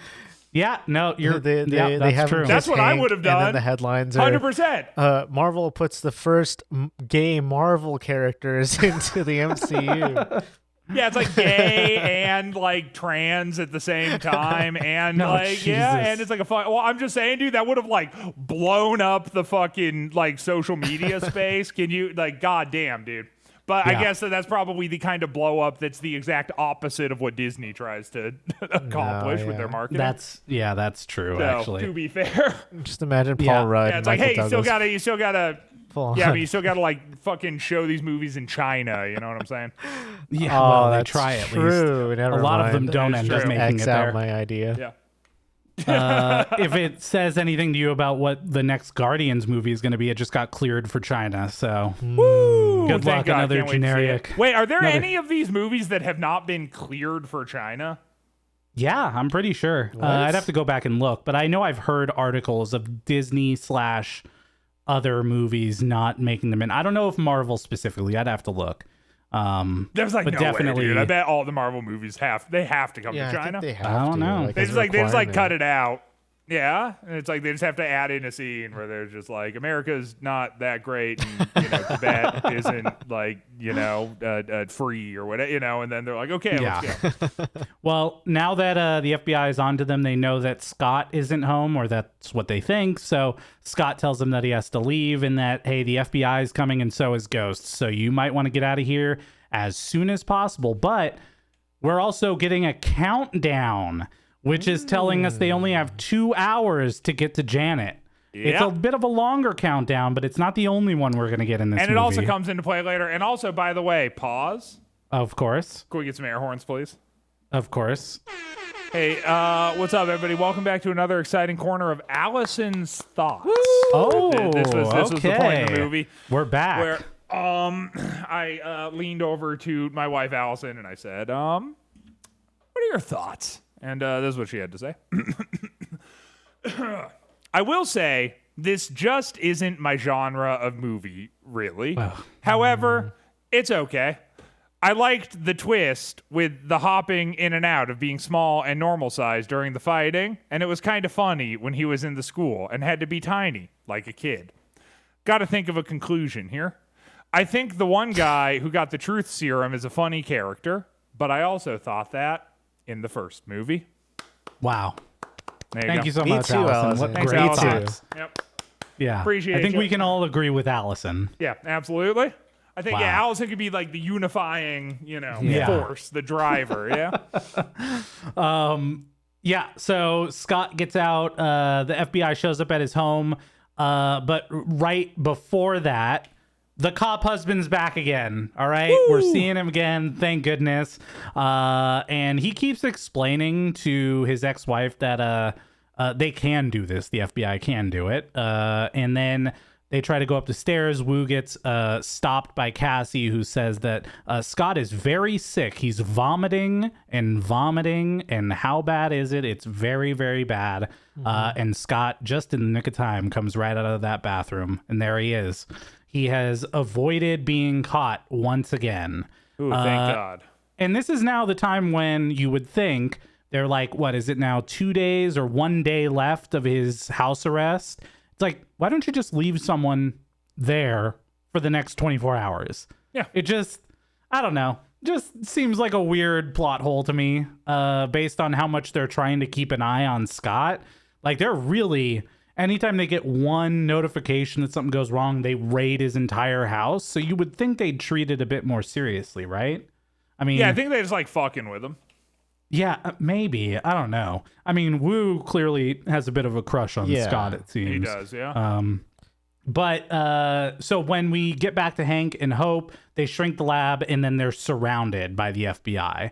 Which my thing is, I'm just like, just make the lab big again, you fucking dummies. Like you have the thing. Like you just hit the button, you would just go like, oh fuck, guns, and then you just hit the button again, and then it's big, and then everything's just back to what it was before. And also, if they shrink the building again, even if the building was taken, they're still in it, and they can't like get them out of it, right? Unless they like break the building in half, which I don't know that they'd even do that. No, they're not. They're not gonna do that. Yeah, that would be, so- like, classified as Or murder. you just shrink it, and then you wait for it to get into custody, and then you just make it turn large again whenever the fuck you feel like, and then you just kill everyone all in the the FBI. FBI. Yeah, Yeah, sure. done. Like I'm just, yeah, Easy. it's stupid. It's fucking dumb. Yeah, when you have all this technology and it's not utilized in the moments where you think they should utilize it, it's very tough to get fully invested. It's not even that, because it is, but it's not when they're not utilizing it when you feel like they should. It's when they're not utilizing it in the only moments where utilizing it would be impactful. Sure. Like, because that's what's it's like they don't utilize it when it would like it's only utilized when it doesn't really matter, and any time where it does matter, then they just don't do it. And it's like it's like, okay, cool, that's great, it's fantastic writing, everybody. Also, by the way, the FBI agent that Birch employs that's going to steal the building for him doesn't matter because Ghost immediately takes the building away from the FBI agent. So and that's it. So that whole story of that FBI agent being a double-crossed person who's going to steal the office doesn't matter because he has it for 12 seconds before Ghost steals it away. No, Ghost literally could have just found it and taken it, and the movie would have just happened exactly the same way. Yeah, so again, Which he was like trying to do the entire time anyway. The whole Sonny storyline is nothing. No. The whole Sonny storyline exists as a justification to give the fucking Mexican dude from the first movie screen time. Luis. Yeah. It's like it exists to give Luis screen time. But you're right in saying it doesn't matter. Because it doesn't do anything to the plot. But if it wasn't there, Luis wouldn't have there would be no point of having Luis in the movie. Yeah. So it has to be there or Luis can't be there. Which is a dumb reason to have it, but you know. And what if I told you that Luis is not in the third Ant-Man movie? Oh, is that true? Yeah. Giant disappointment. What the fuck? Unfortunate. But you know what? Has that actor that guy, been like, what the fuck? that guy guys? is a Scientologist, so who the fuck cares about him? Oh, is he a Wait, is he Scientologist? really? He's a Scientologist. Oh, that's a bummer. Oh, I had no idea. Yeah, Michael Pena. Well, that's look not it why up. he wasn't in it. In fact, he says he doesn't even know why he wasn't in it. Like, they didn't approach him for it. Yeah. I mean, he didn't Which really have a is- place in that movie anyway, so. Yeah, I know. It's unfortunate, though. Still.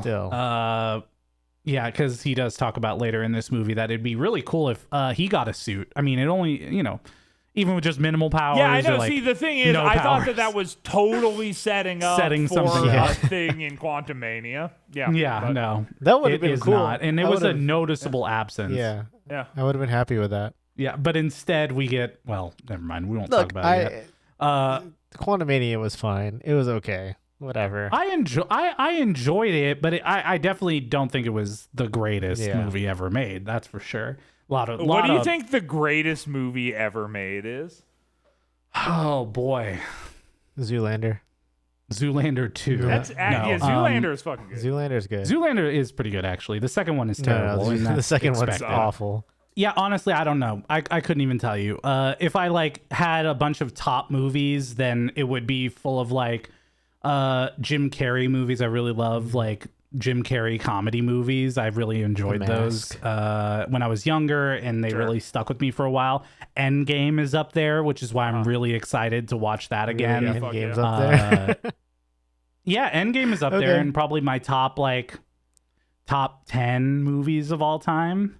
But anyways, I don't know. I feel like I rank easier on TV shows than I do movies. I get that.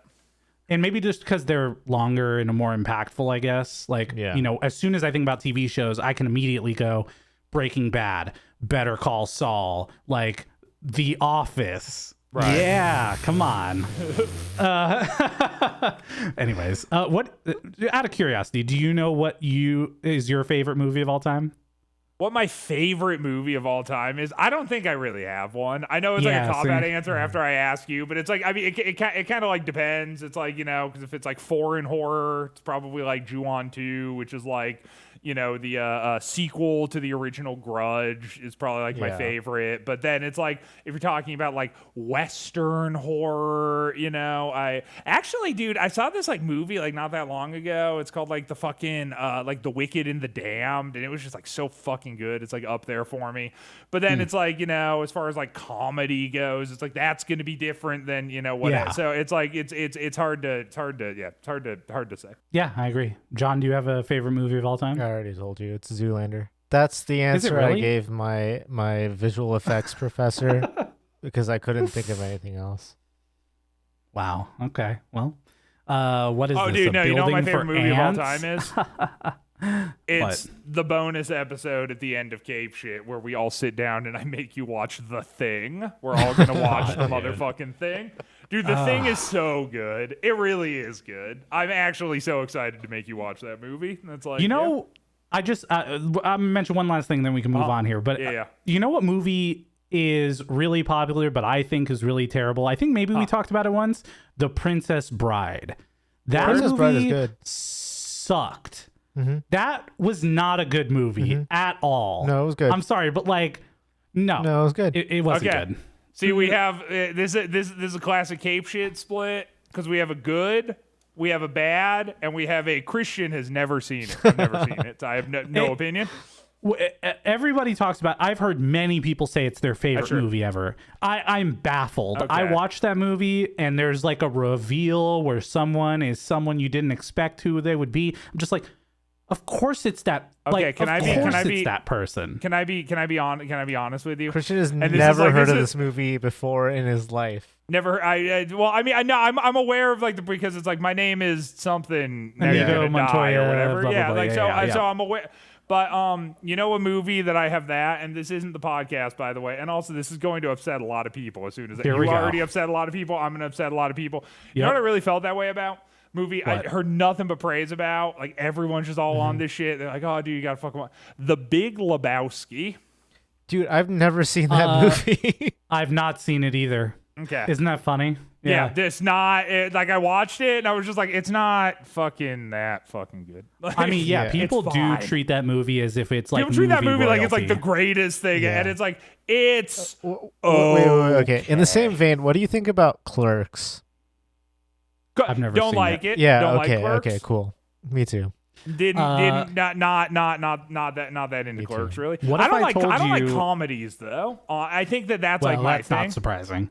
Yeah, but I mean, but it's like, but I love to laugh. You watch me drop the podcast. I go throughout. I love to laugh. It's like I don't like it when other people try to set up humorous situations to make me laugh. Same, like I don't really like stand-up comedy that much either. Truthfully, like it's like I don't know, man. Like it's like I don't know. I don't like other people trying to make me laugh. It's like I like I organic. really like like Louis the- That makes C.K. sense. That's my favorite. Oh, that's great. I actually really like Bill Cosby. He's my if there's one Okay, comedian well- that I really like. You know, the last time we brought up Bill Cosby, we moved away from it very quickly. I think we follow the same pattern this time. So Yeah, let's okay, yeah, that's fair. Hey, get back to the movie. back into Ant-Man it. and the Wasp. Ant-Man and the Wasp. We've been we're 2 hours in. Yeah, where were we? Let's see. Where They, were we? Young lady, I'm a federal agent because they're raiding his house now. Yes, of course. Hope and Hank are in police custody. Yep. And Cassie and Scott talk quickly about him. Also, I being have Ant-Man. a note here Yes. that says, why wouldn't they just like stay small? I don't remember what that was in reference That's to. like the reference but to the probably entire when they got movie. captured by the FBI. Yeah, probably when they were about to be captured by the. Were they small at some point, and then they like make themselves large again? Yeah, so they're in like the woods and they Right. exit the lab, and then they shrink That's the what lab, it is. and then all the Yeah. FBI is fucking there, and they shrink the lab, and it's like a discovered check. It's for my chess boys out there, where they shrink the lab, and everyone's aiming at them, and it's like, oh Yeah. fuck. But then it's like, then they could just be small too. Yeah, right? they could have Well, just not gone out of the lab. I think they'd have to be in something that could turn small because Hank doesn't have a suit. Okay, the lab. And even if lab. Hope is wearing her suit, That's what I'm saying. You hit the lab, you see the dudes, make the lab big. know, Yeah, okay. the- I think we already went over. and this. also, why wouldn't Hope just leave? Yeah, Hope could It's not like leave. Hank was going to get killed by the FBI. right. Hank could have stayed small. She could have grabbed the thing, left. I don't, it's just a lot of not. It's a lot. Not It's a lot thought out. happening here. Yeah. Cassie says that Scott is the world's greatest grandma. We get another throwback to that moment. Thank Which goodness. again, Very not cute kid not a scene. not a fan of this damn child actor. Very cute kid scene for people who think kids are cute. And You know the only and then, the only kid that I think is cute. Who here was we that? go.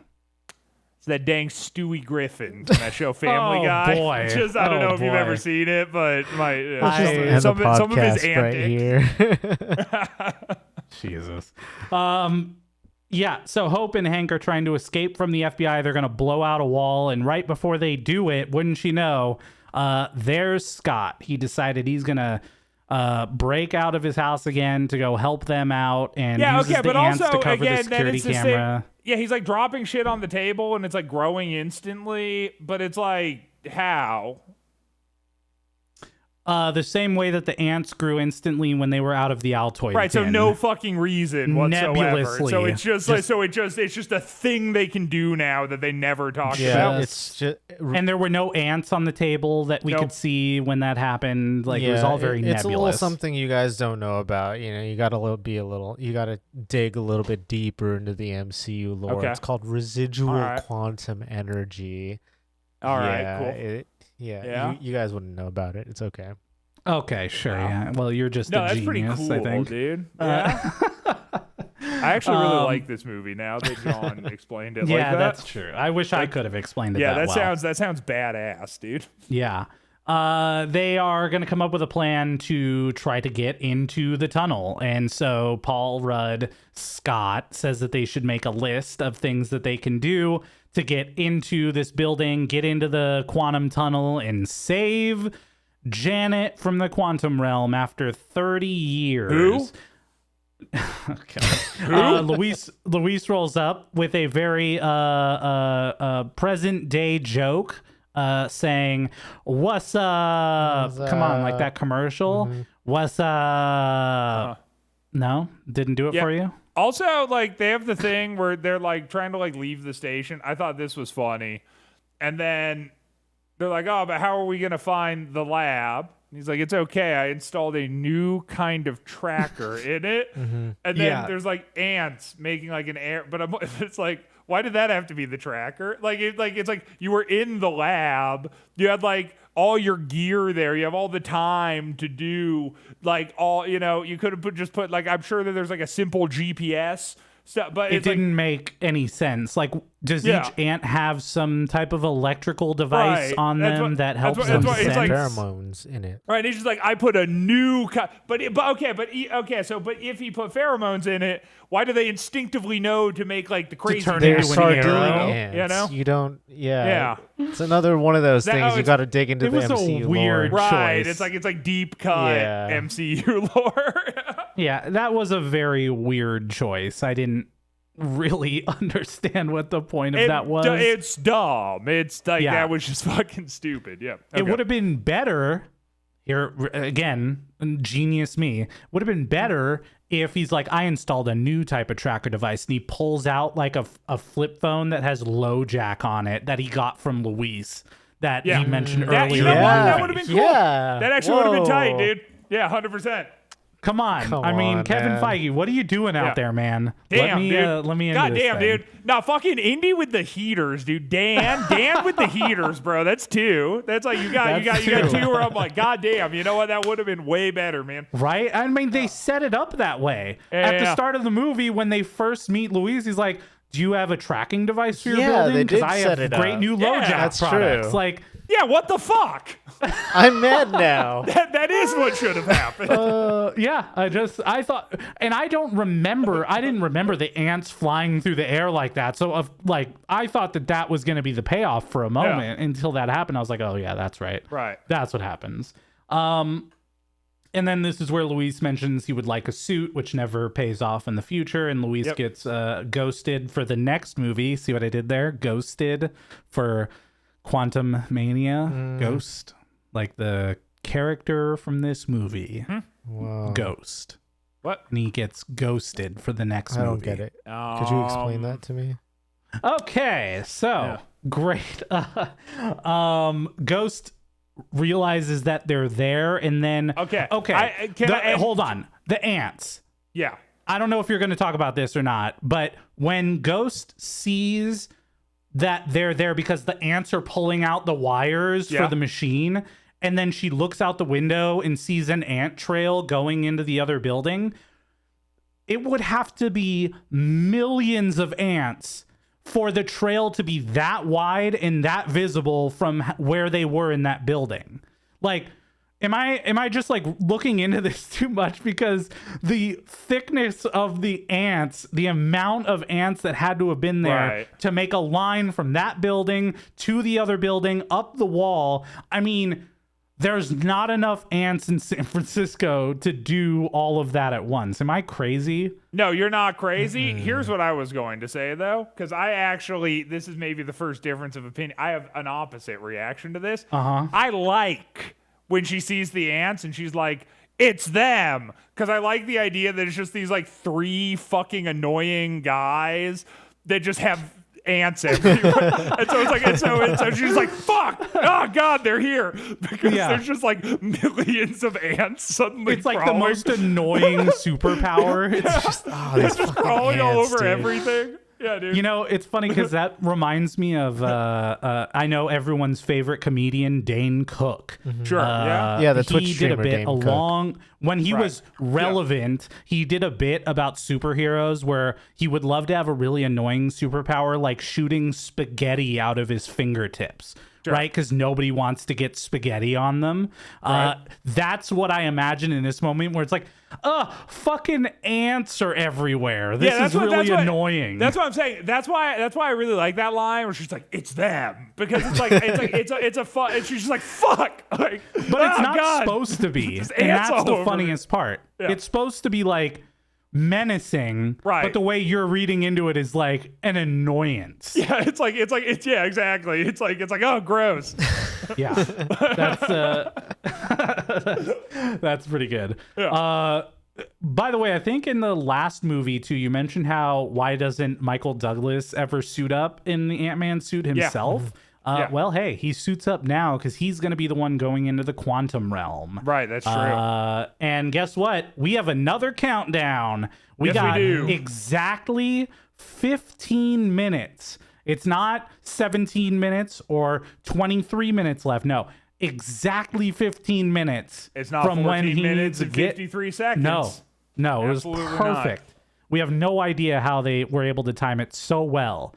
But and now he also, has 15 I like minutes. that their whole explanation is that they're like, if we don't get her within 2 hours, the probability field shift and won't be lined up again for another century. True. And it's like, what? Yeah, what do you mean? It should have been, it wouldn't be lined up for another year. But sure. Because I'm like, you guys didn't even know she was alive until you like and open we just the thing, happened and to be. And you still don't know she's alive. You just get a call from fucking Scott, and then you have this like slight inkling, and now you suddenly know enough about it that you know you have exactly 2 hours to like get to her, or else it's gone forever.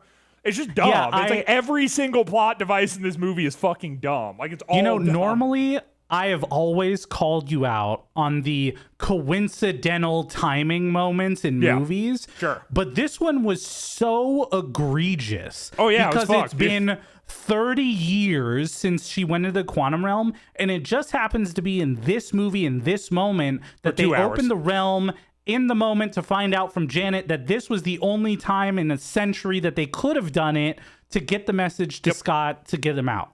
Totally. And now they have 2 hours.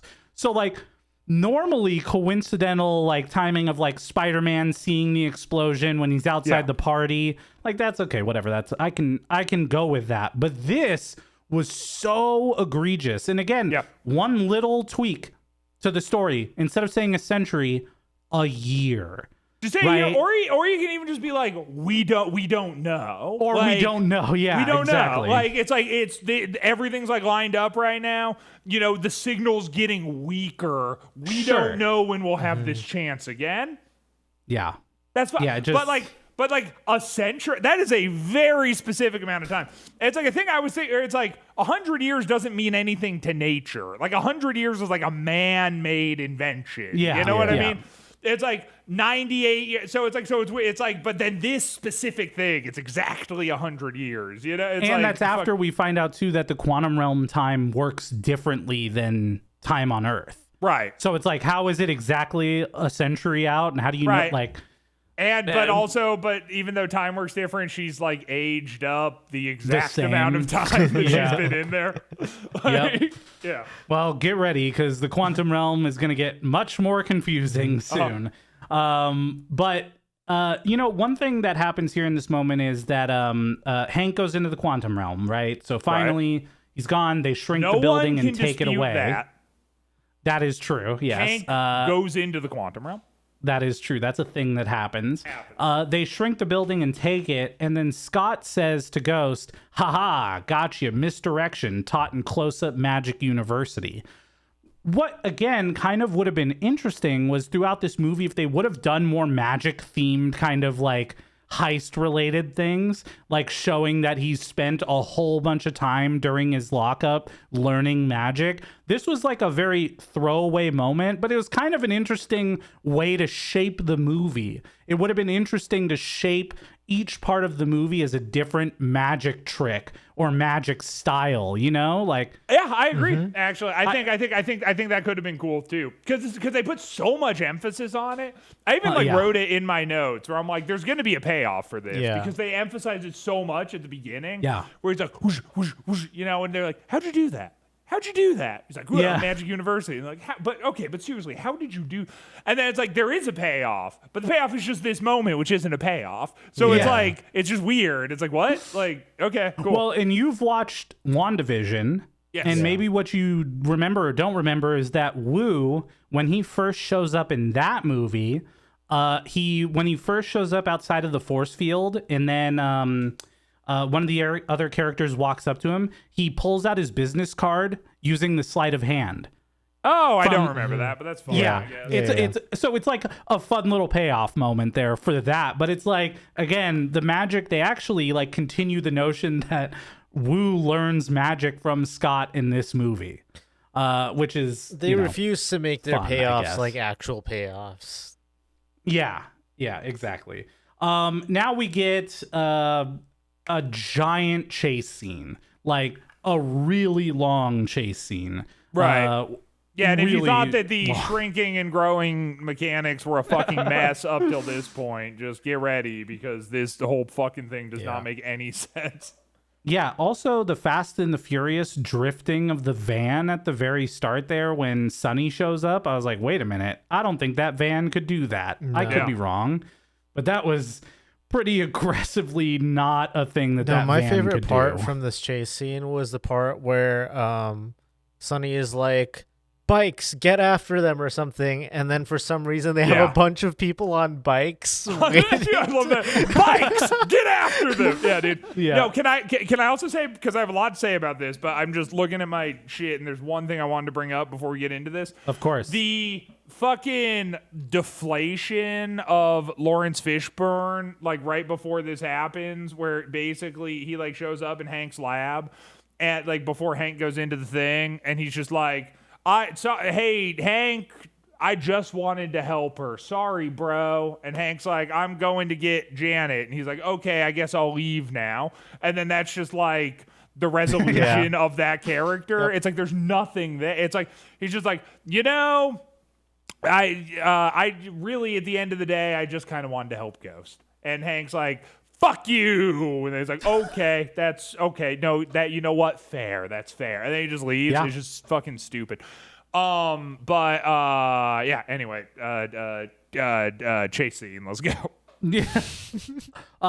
We get some motorcycles. We get the giant Pez dispenser. And we get our Stan Lee appearance here. Right. I didn't get it. So the idea was that while they were driving by him, they shrunk the car that he was getting into. Because he's like, well, the 60s were fun, but now I'm paying for. Is that like an acid joke? I think so. Yeah. Exactly. That he did a whole bunch of drugs in the 60s, and now he's hallucinating that a car just shrank in front of him. Mm-hmm. Okay. That was the joke. All right. It's Bikes. pretty funny. It's all you. That was the line. Yeah, that's I wrote the line. Bikes. It's all you. Oh God. Yeah. Cool. Yeah. But yeah. Again. Okay. And then so we get the windshield wiper thing here, which I mentioned before. Actually, I thought was like cool. They're also like, oh yeah, there's like a point where like they get the shit, and then what's her face is on the ground.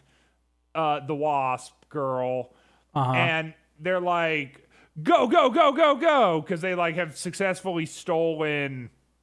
Is it the building that she has on her at that point? Yeah. So the building. They successfully steal the building from her. And they're like, go. And I just thought it was funny because all like the cars like swerve around to like avoid her. And don't run over her. Which like, I just thought was funny because I'm just like, you've been like shooting like guns. It's like, and then you have like, here she is on the ground completely, and you're just like, well, let's, better not run her over. Yeah. It's like, why wouldn't you? You would. That would be that's your moment to do it, bro. Well, and this is the whole part where I was talking earlier about how does the building not get destroyed? Like, there's a part in this chase scene where Ghost gets the building and then uses it to smash a window open. Yeah. And it's like, how is the building then regrown and everything is perfect inside? It's Pym particles. It's molecular strength integrity, bro. Come on, dude. But that doesn't change the gravity of the device. It's like the supersonic molecular quantum resonance, my guy. Oh, got you. Yeah, That's okay. That makes more sense then. That's like some of that deep cut kind of MCU lore that me and John are talking about. Got it. You really got to be like, Well, we get some very quick, fun moments, like Scott using the truck as a push scooter to get him to the next spot. That's kind of fun, I guess. Can I say, though? Sure. I'm just going to throw it out there. Ant-Man, but small, cool and interesting. Ant-Man, but big, I don't fucking give a fuck. I don't care. Like, it's not that fun, really. Like, small Ant-Man is a lot of fun. Big Ant-Man, there's only like so much you can really do with that, It's and true, I feel like they already did everything that they could do with that in the Civil War. Where it's like you've already kind of done it. Also, again, talking about the mechanics of all of this, when he's super small, nothing changes. But when he's super big, he's slow motion, slow talking Ant-Man. And slowly suffocating. Yeah, so I don't know. I agree. It didn't really make a lot of sense here. Right, well, because also, like, if they didn't just, like, kind of arbitrarily nerf him when he was large, he would be, like, the most dangerous superhero. Because he would just go big and just go, sure.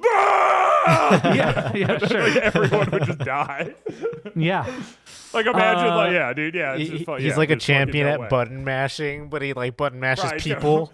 I mean, he could have still with one arm destroyed that boat in half. Yeah, totally.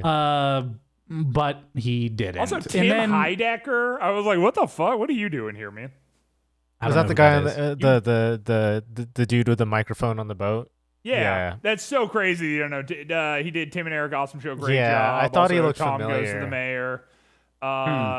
briefly had a cameo in You, has a podcast called Office Hours. Also a musician. Yeah, he's like I only watch one all thing over the goddamn place. with The Office in it, and that is The Office. The Office. So hey-o.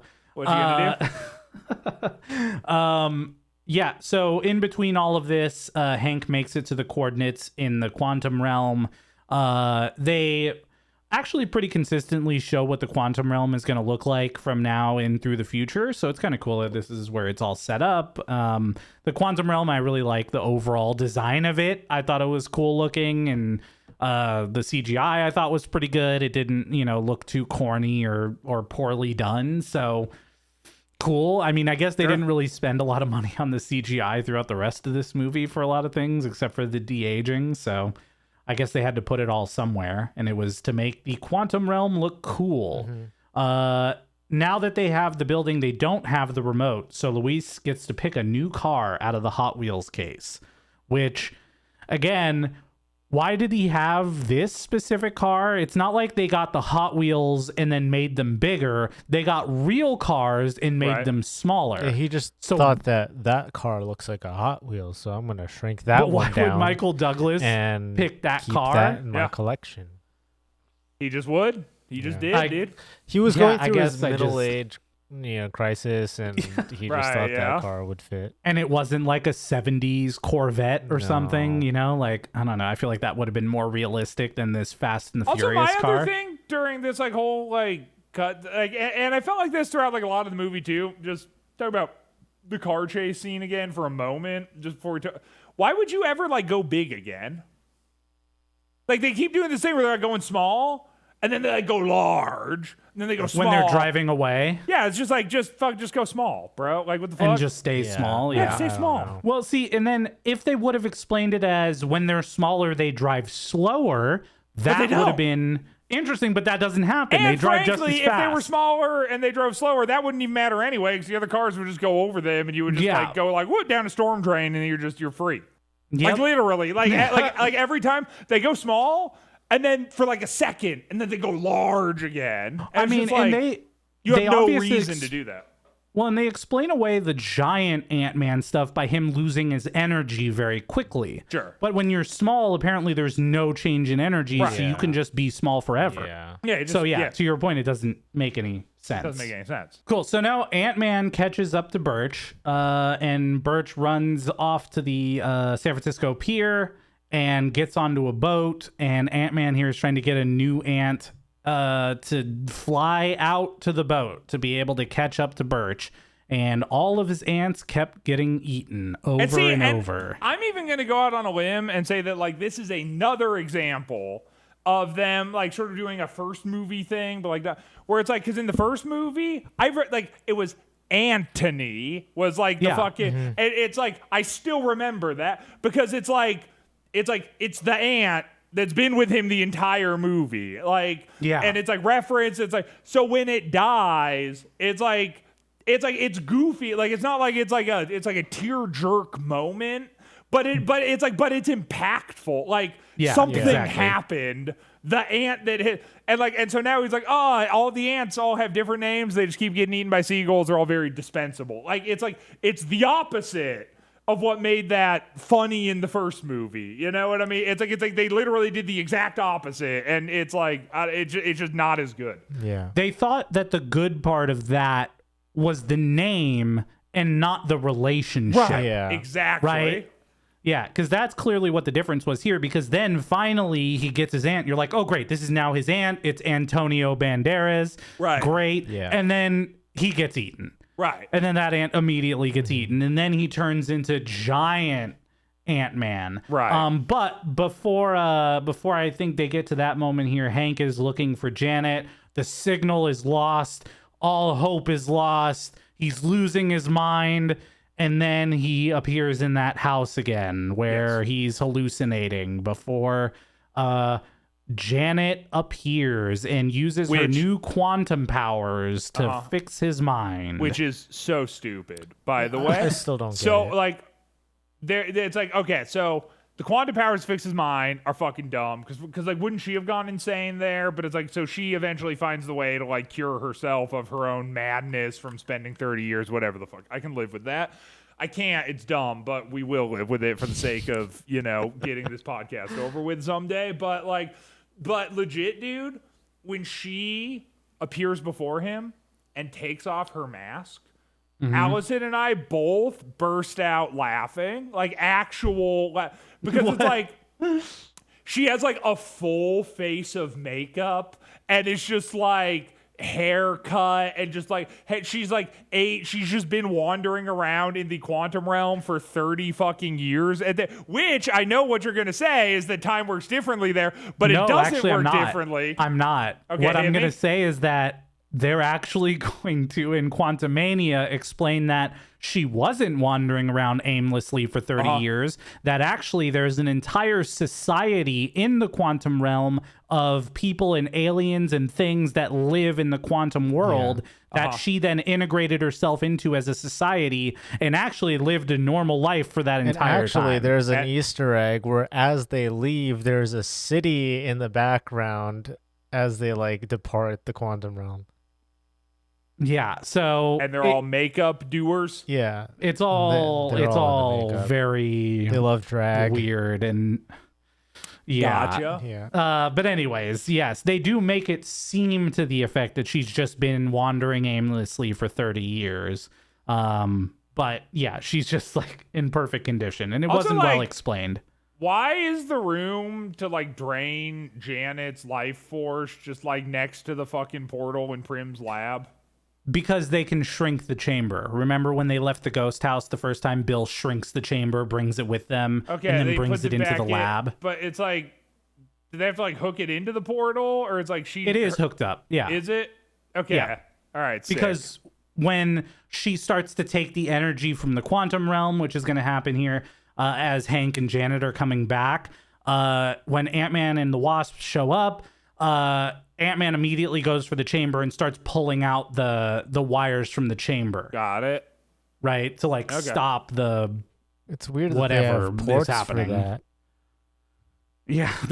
Yeah, it's all proprietary, but somehow it all hooks up together very easily at the same time. It's like USB-C, dude. Yeah, it's USB-C version 17. Yep. Yeah, so anyways, Ant-Man also catches up to the boat, gets the building back from Birch, and then pokes him, which throws him back, I guess. So it's showing that he is powerful, I guess, when he's in giant Ant-Man form. And then he faints into the water. So sucks for you, Ant-Man. And this is where Hope goes into the water and saves him and brings him out, and then they kiss passionately. Thank goodness. That's what I know. Christian, you'd been waiting the whole movie for them to finally make up. Right. And there you go. It's like a classic will they, won't they sort of scenario. Of course. I'm so happy that they will. I stood up and I'm going to be completely honest with you, dick in hand, spray and piss all over my screen. Jesus Christ. Yeah. Yeah.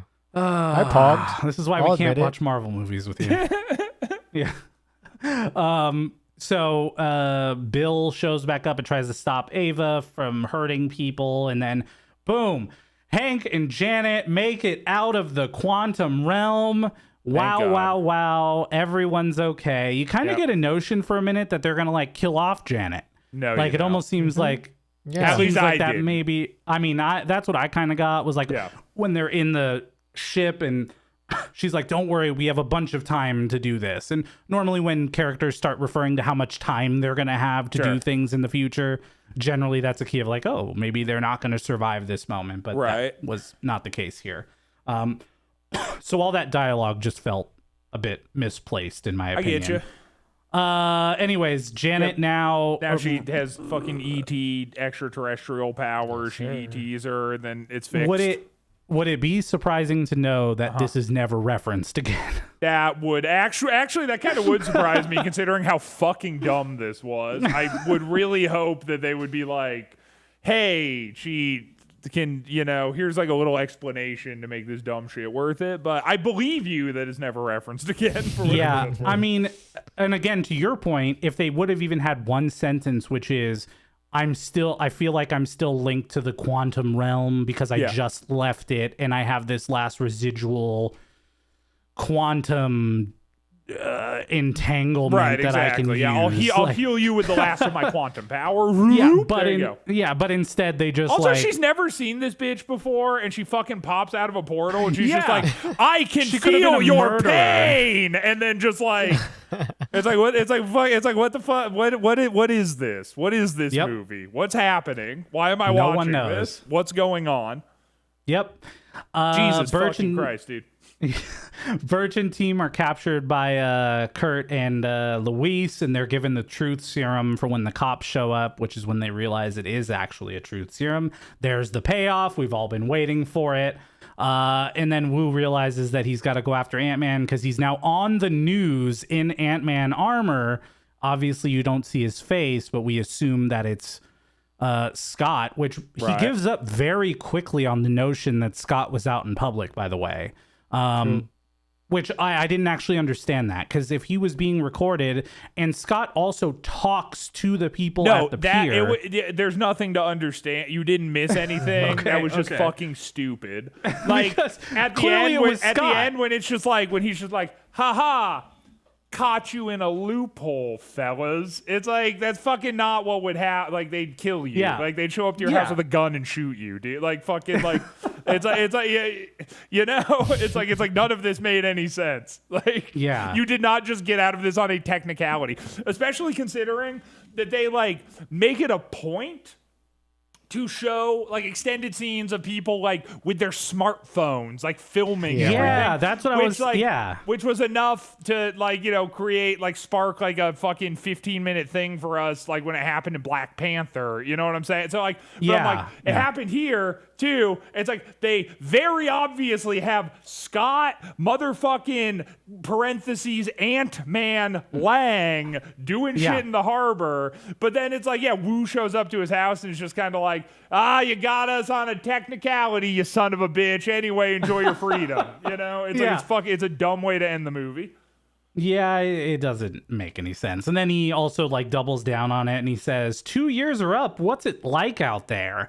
What's happening in the world? It's like, okay. Right. I did enjoy this last little interaction between Scott and Wu knows Wu. too, by the way, because Wu's like, you got away with it this time, Scott. Yeah. But I'll catch you. I'll be there next time. Right, which then kind of ends up being like, you know, the bit between them.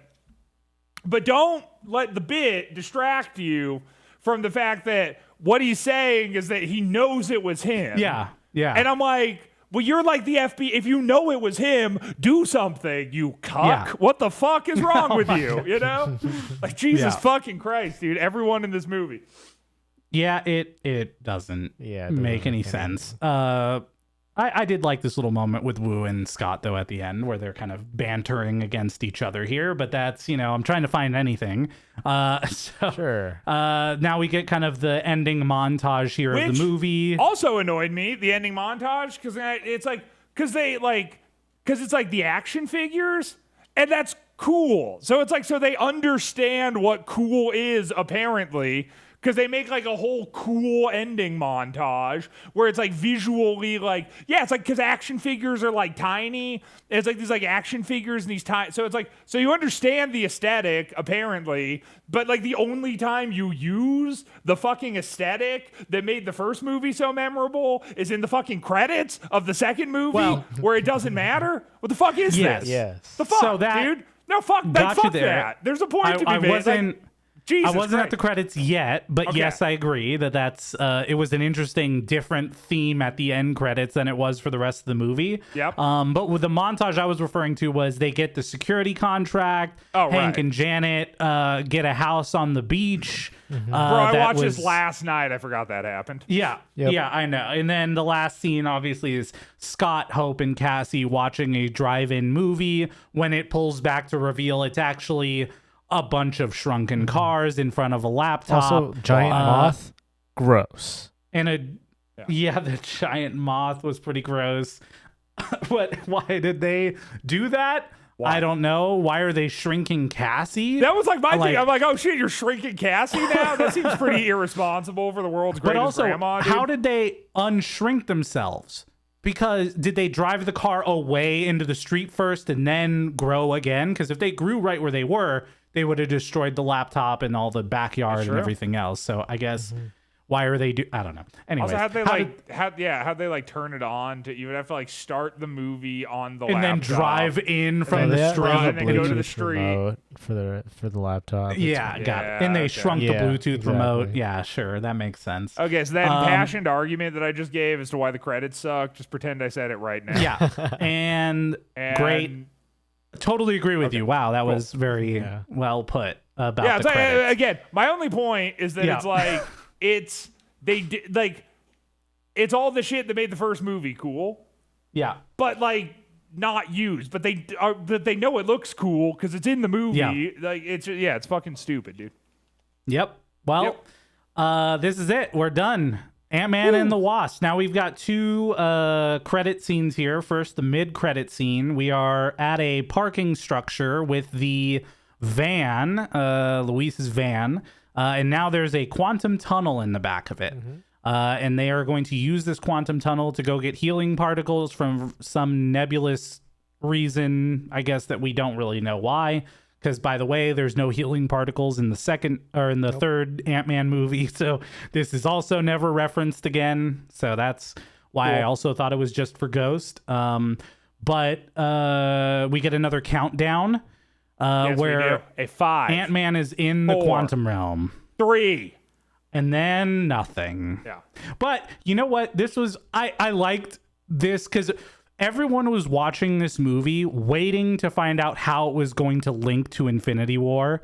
And finally, we get to this end credit scene. And the way that they dusted Hope, Hank, and Janet was kind of cool. I mean, that's the only thing I could give to this, the thing, I guess. Dude, I think that would have been fucking awesome if I liked the movie. But because I didn't like the movie, it just felt like I was like, oh, okay. Oh, so this was a waste of my time. Then. Yeah. You know what I mean? Yeah. Oh, okay. So they you're knew. aware of when this movie is taking place. So you remember Infinity War just happened, and yet you still made me sit through this. Okay, fantastic. Cool. And by the way, this is the only moment that I remember from watching it in the theater, was watching this end credit scene and the theater reacting to it. In fact, it was probably the only reaction that I remember the theater actually verbally, like out loud responding to. Sure. Which was seeing that they got dusted. And then there's a final end credit scene of the ant playing the drums for a second, and then it says Ant-Man and the Wasp will return? Question mark. Even though Ant-Man, we didn't see him get dusted, so we don't know that Ant-Man's dead, but we know that the other ones are, so I don't know. But that's it. Ant-Man and the Wasp. We are done. It. As a Thank God. follow-up to Never- Infinity War, we have made it Never have to through. watch that again. Man, I really wonder what Captain Marvel. We have one more movie to get to before we find out what happens in Endgame. Jesus. Yeah. All right. Well, it's the point in time where it's like, hey, what I like, what you don't, and final thoughts. We can just skip that this week. I think agree. we go to some ratings and we call it a day, because I think at this point you pretty much know how we feel about this movie. Yeah, I'm gonna I'll short and sweet. I mean, you've heard what I've said. I'm gonna give this shit like a 3. It was like fucking. It was like generous. I mean, it was just like it wasn't like the worst movie in the MCU. Sure. But it was like here's the deal. Like I said, dude, like I may even have rated this movie higher if it was like in phase 2 or phase 1. Coming immediately after Infinity War and the first Ant-Man being so good. Like first Ant-Man was good. This was a poor follow-up to the first Ant-Man, which I could forgive if not for the fact that this is the first thing after Infinity War. Yeah. Which is that sucks. That just fucking sucks. That it's this, you know. So yeah, like 3, not into it. Wish they had paced this differently. I actually completely agree with what Dan said. By the way, or if this had happened before Infinity War, I think I would have liked it more. I mean, that would have been so cool to see them dusted and not have the context Yeah, yet. definitely. Like having that looming over Infinity War, that'd have been pretty cool. Great. Well, I think I had rated Dark World at like a 3 out of 10 when I watched it. It was like a 3 or a 4 or something. I am, because I want to be super clear. I don't think this is as bad as Thor Dark World. I would put this movie at a solid 4.8 out of 10. Interesting. I'll tell you, I mean, the thing to me is nothing really captured my interest as I watched through this movie. Like, there were a few funny moments because I like Paul Rudd, and I think that carried some of the weight of this movie for me. Is just in general, I kind of like him as an actor and some of his performance in this movie. I like that Luis still got some on-screen time. I think some of his parts were pretty funny. And overall, like, it just didn't hit for me this go around. And I think this movie hit significantly harder for me when I was in theaters, because we were waiting for that Infinity War callback and we got it at the end credit scene. And because it was at the end, I left the theater super excited, but I don't think I realized it wasn't because of the movie. It was because of that 20-second end credit scene. So that's my thoughts. Damn. 4.8. I'm going to give it the actual objective rating that you guys failed to give it, and give it a 5 out of 10, because it was exactly middle of the road. It didn't do anything great. It didn't do anything terribly. It was just Marvel MCU formula, and that is it. The humor wasn't completely there. It was there sometimes. The action was there, but only sometimes, and the powers and the plot didn't totally make sense the entire time. So, yeah, 5 out of 10.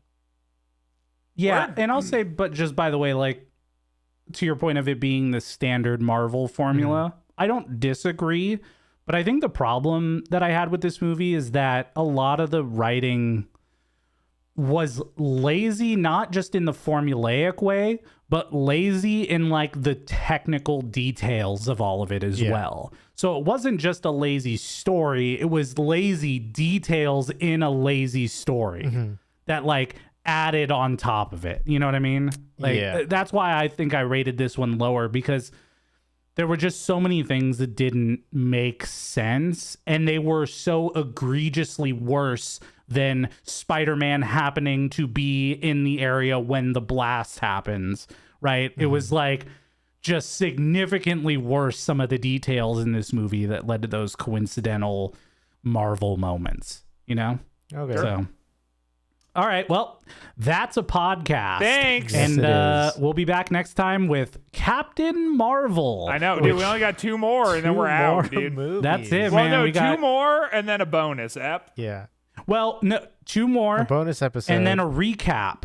Yeah. Oh, yeah. 2 more. Recap, and then our bonus. The thing. Yeah, the thing that And- you guys are just going to have to wonder about for another 2 months. Well, there's 2 the things. Well, there's 2 the things. Thing. I'm speaking specifically of John Carpenter's The Thing. Yeah, he Thing. really wants this bonus cape shit. I really of the want thing, the which is- bonus cape shit. The I'll Thing do it. Episode. I mean, if we'll do it, I guess that's fine. But then That'll be there's fine. another thing. But there's another thing. Yeah. which is not the movie The Thing. It's also but another not thing. The orange fellow from the Fantastic No, Four. that's true. It's not that guy. Okay, either. well, it's not that thing Yeah. either. Yeah, we're definitely not going to watch that. So, all right, everybody. See you Okay, later. thanks everyone. Thanks for listening. Bye. I love you.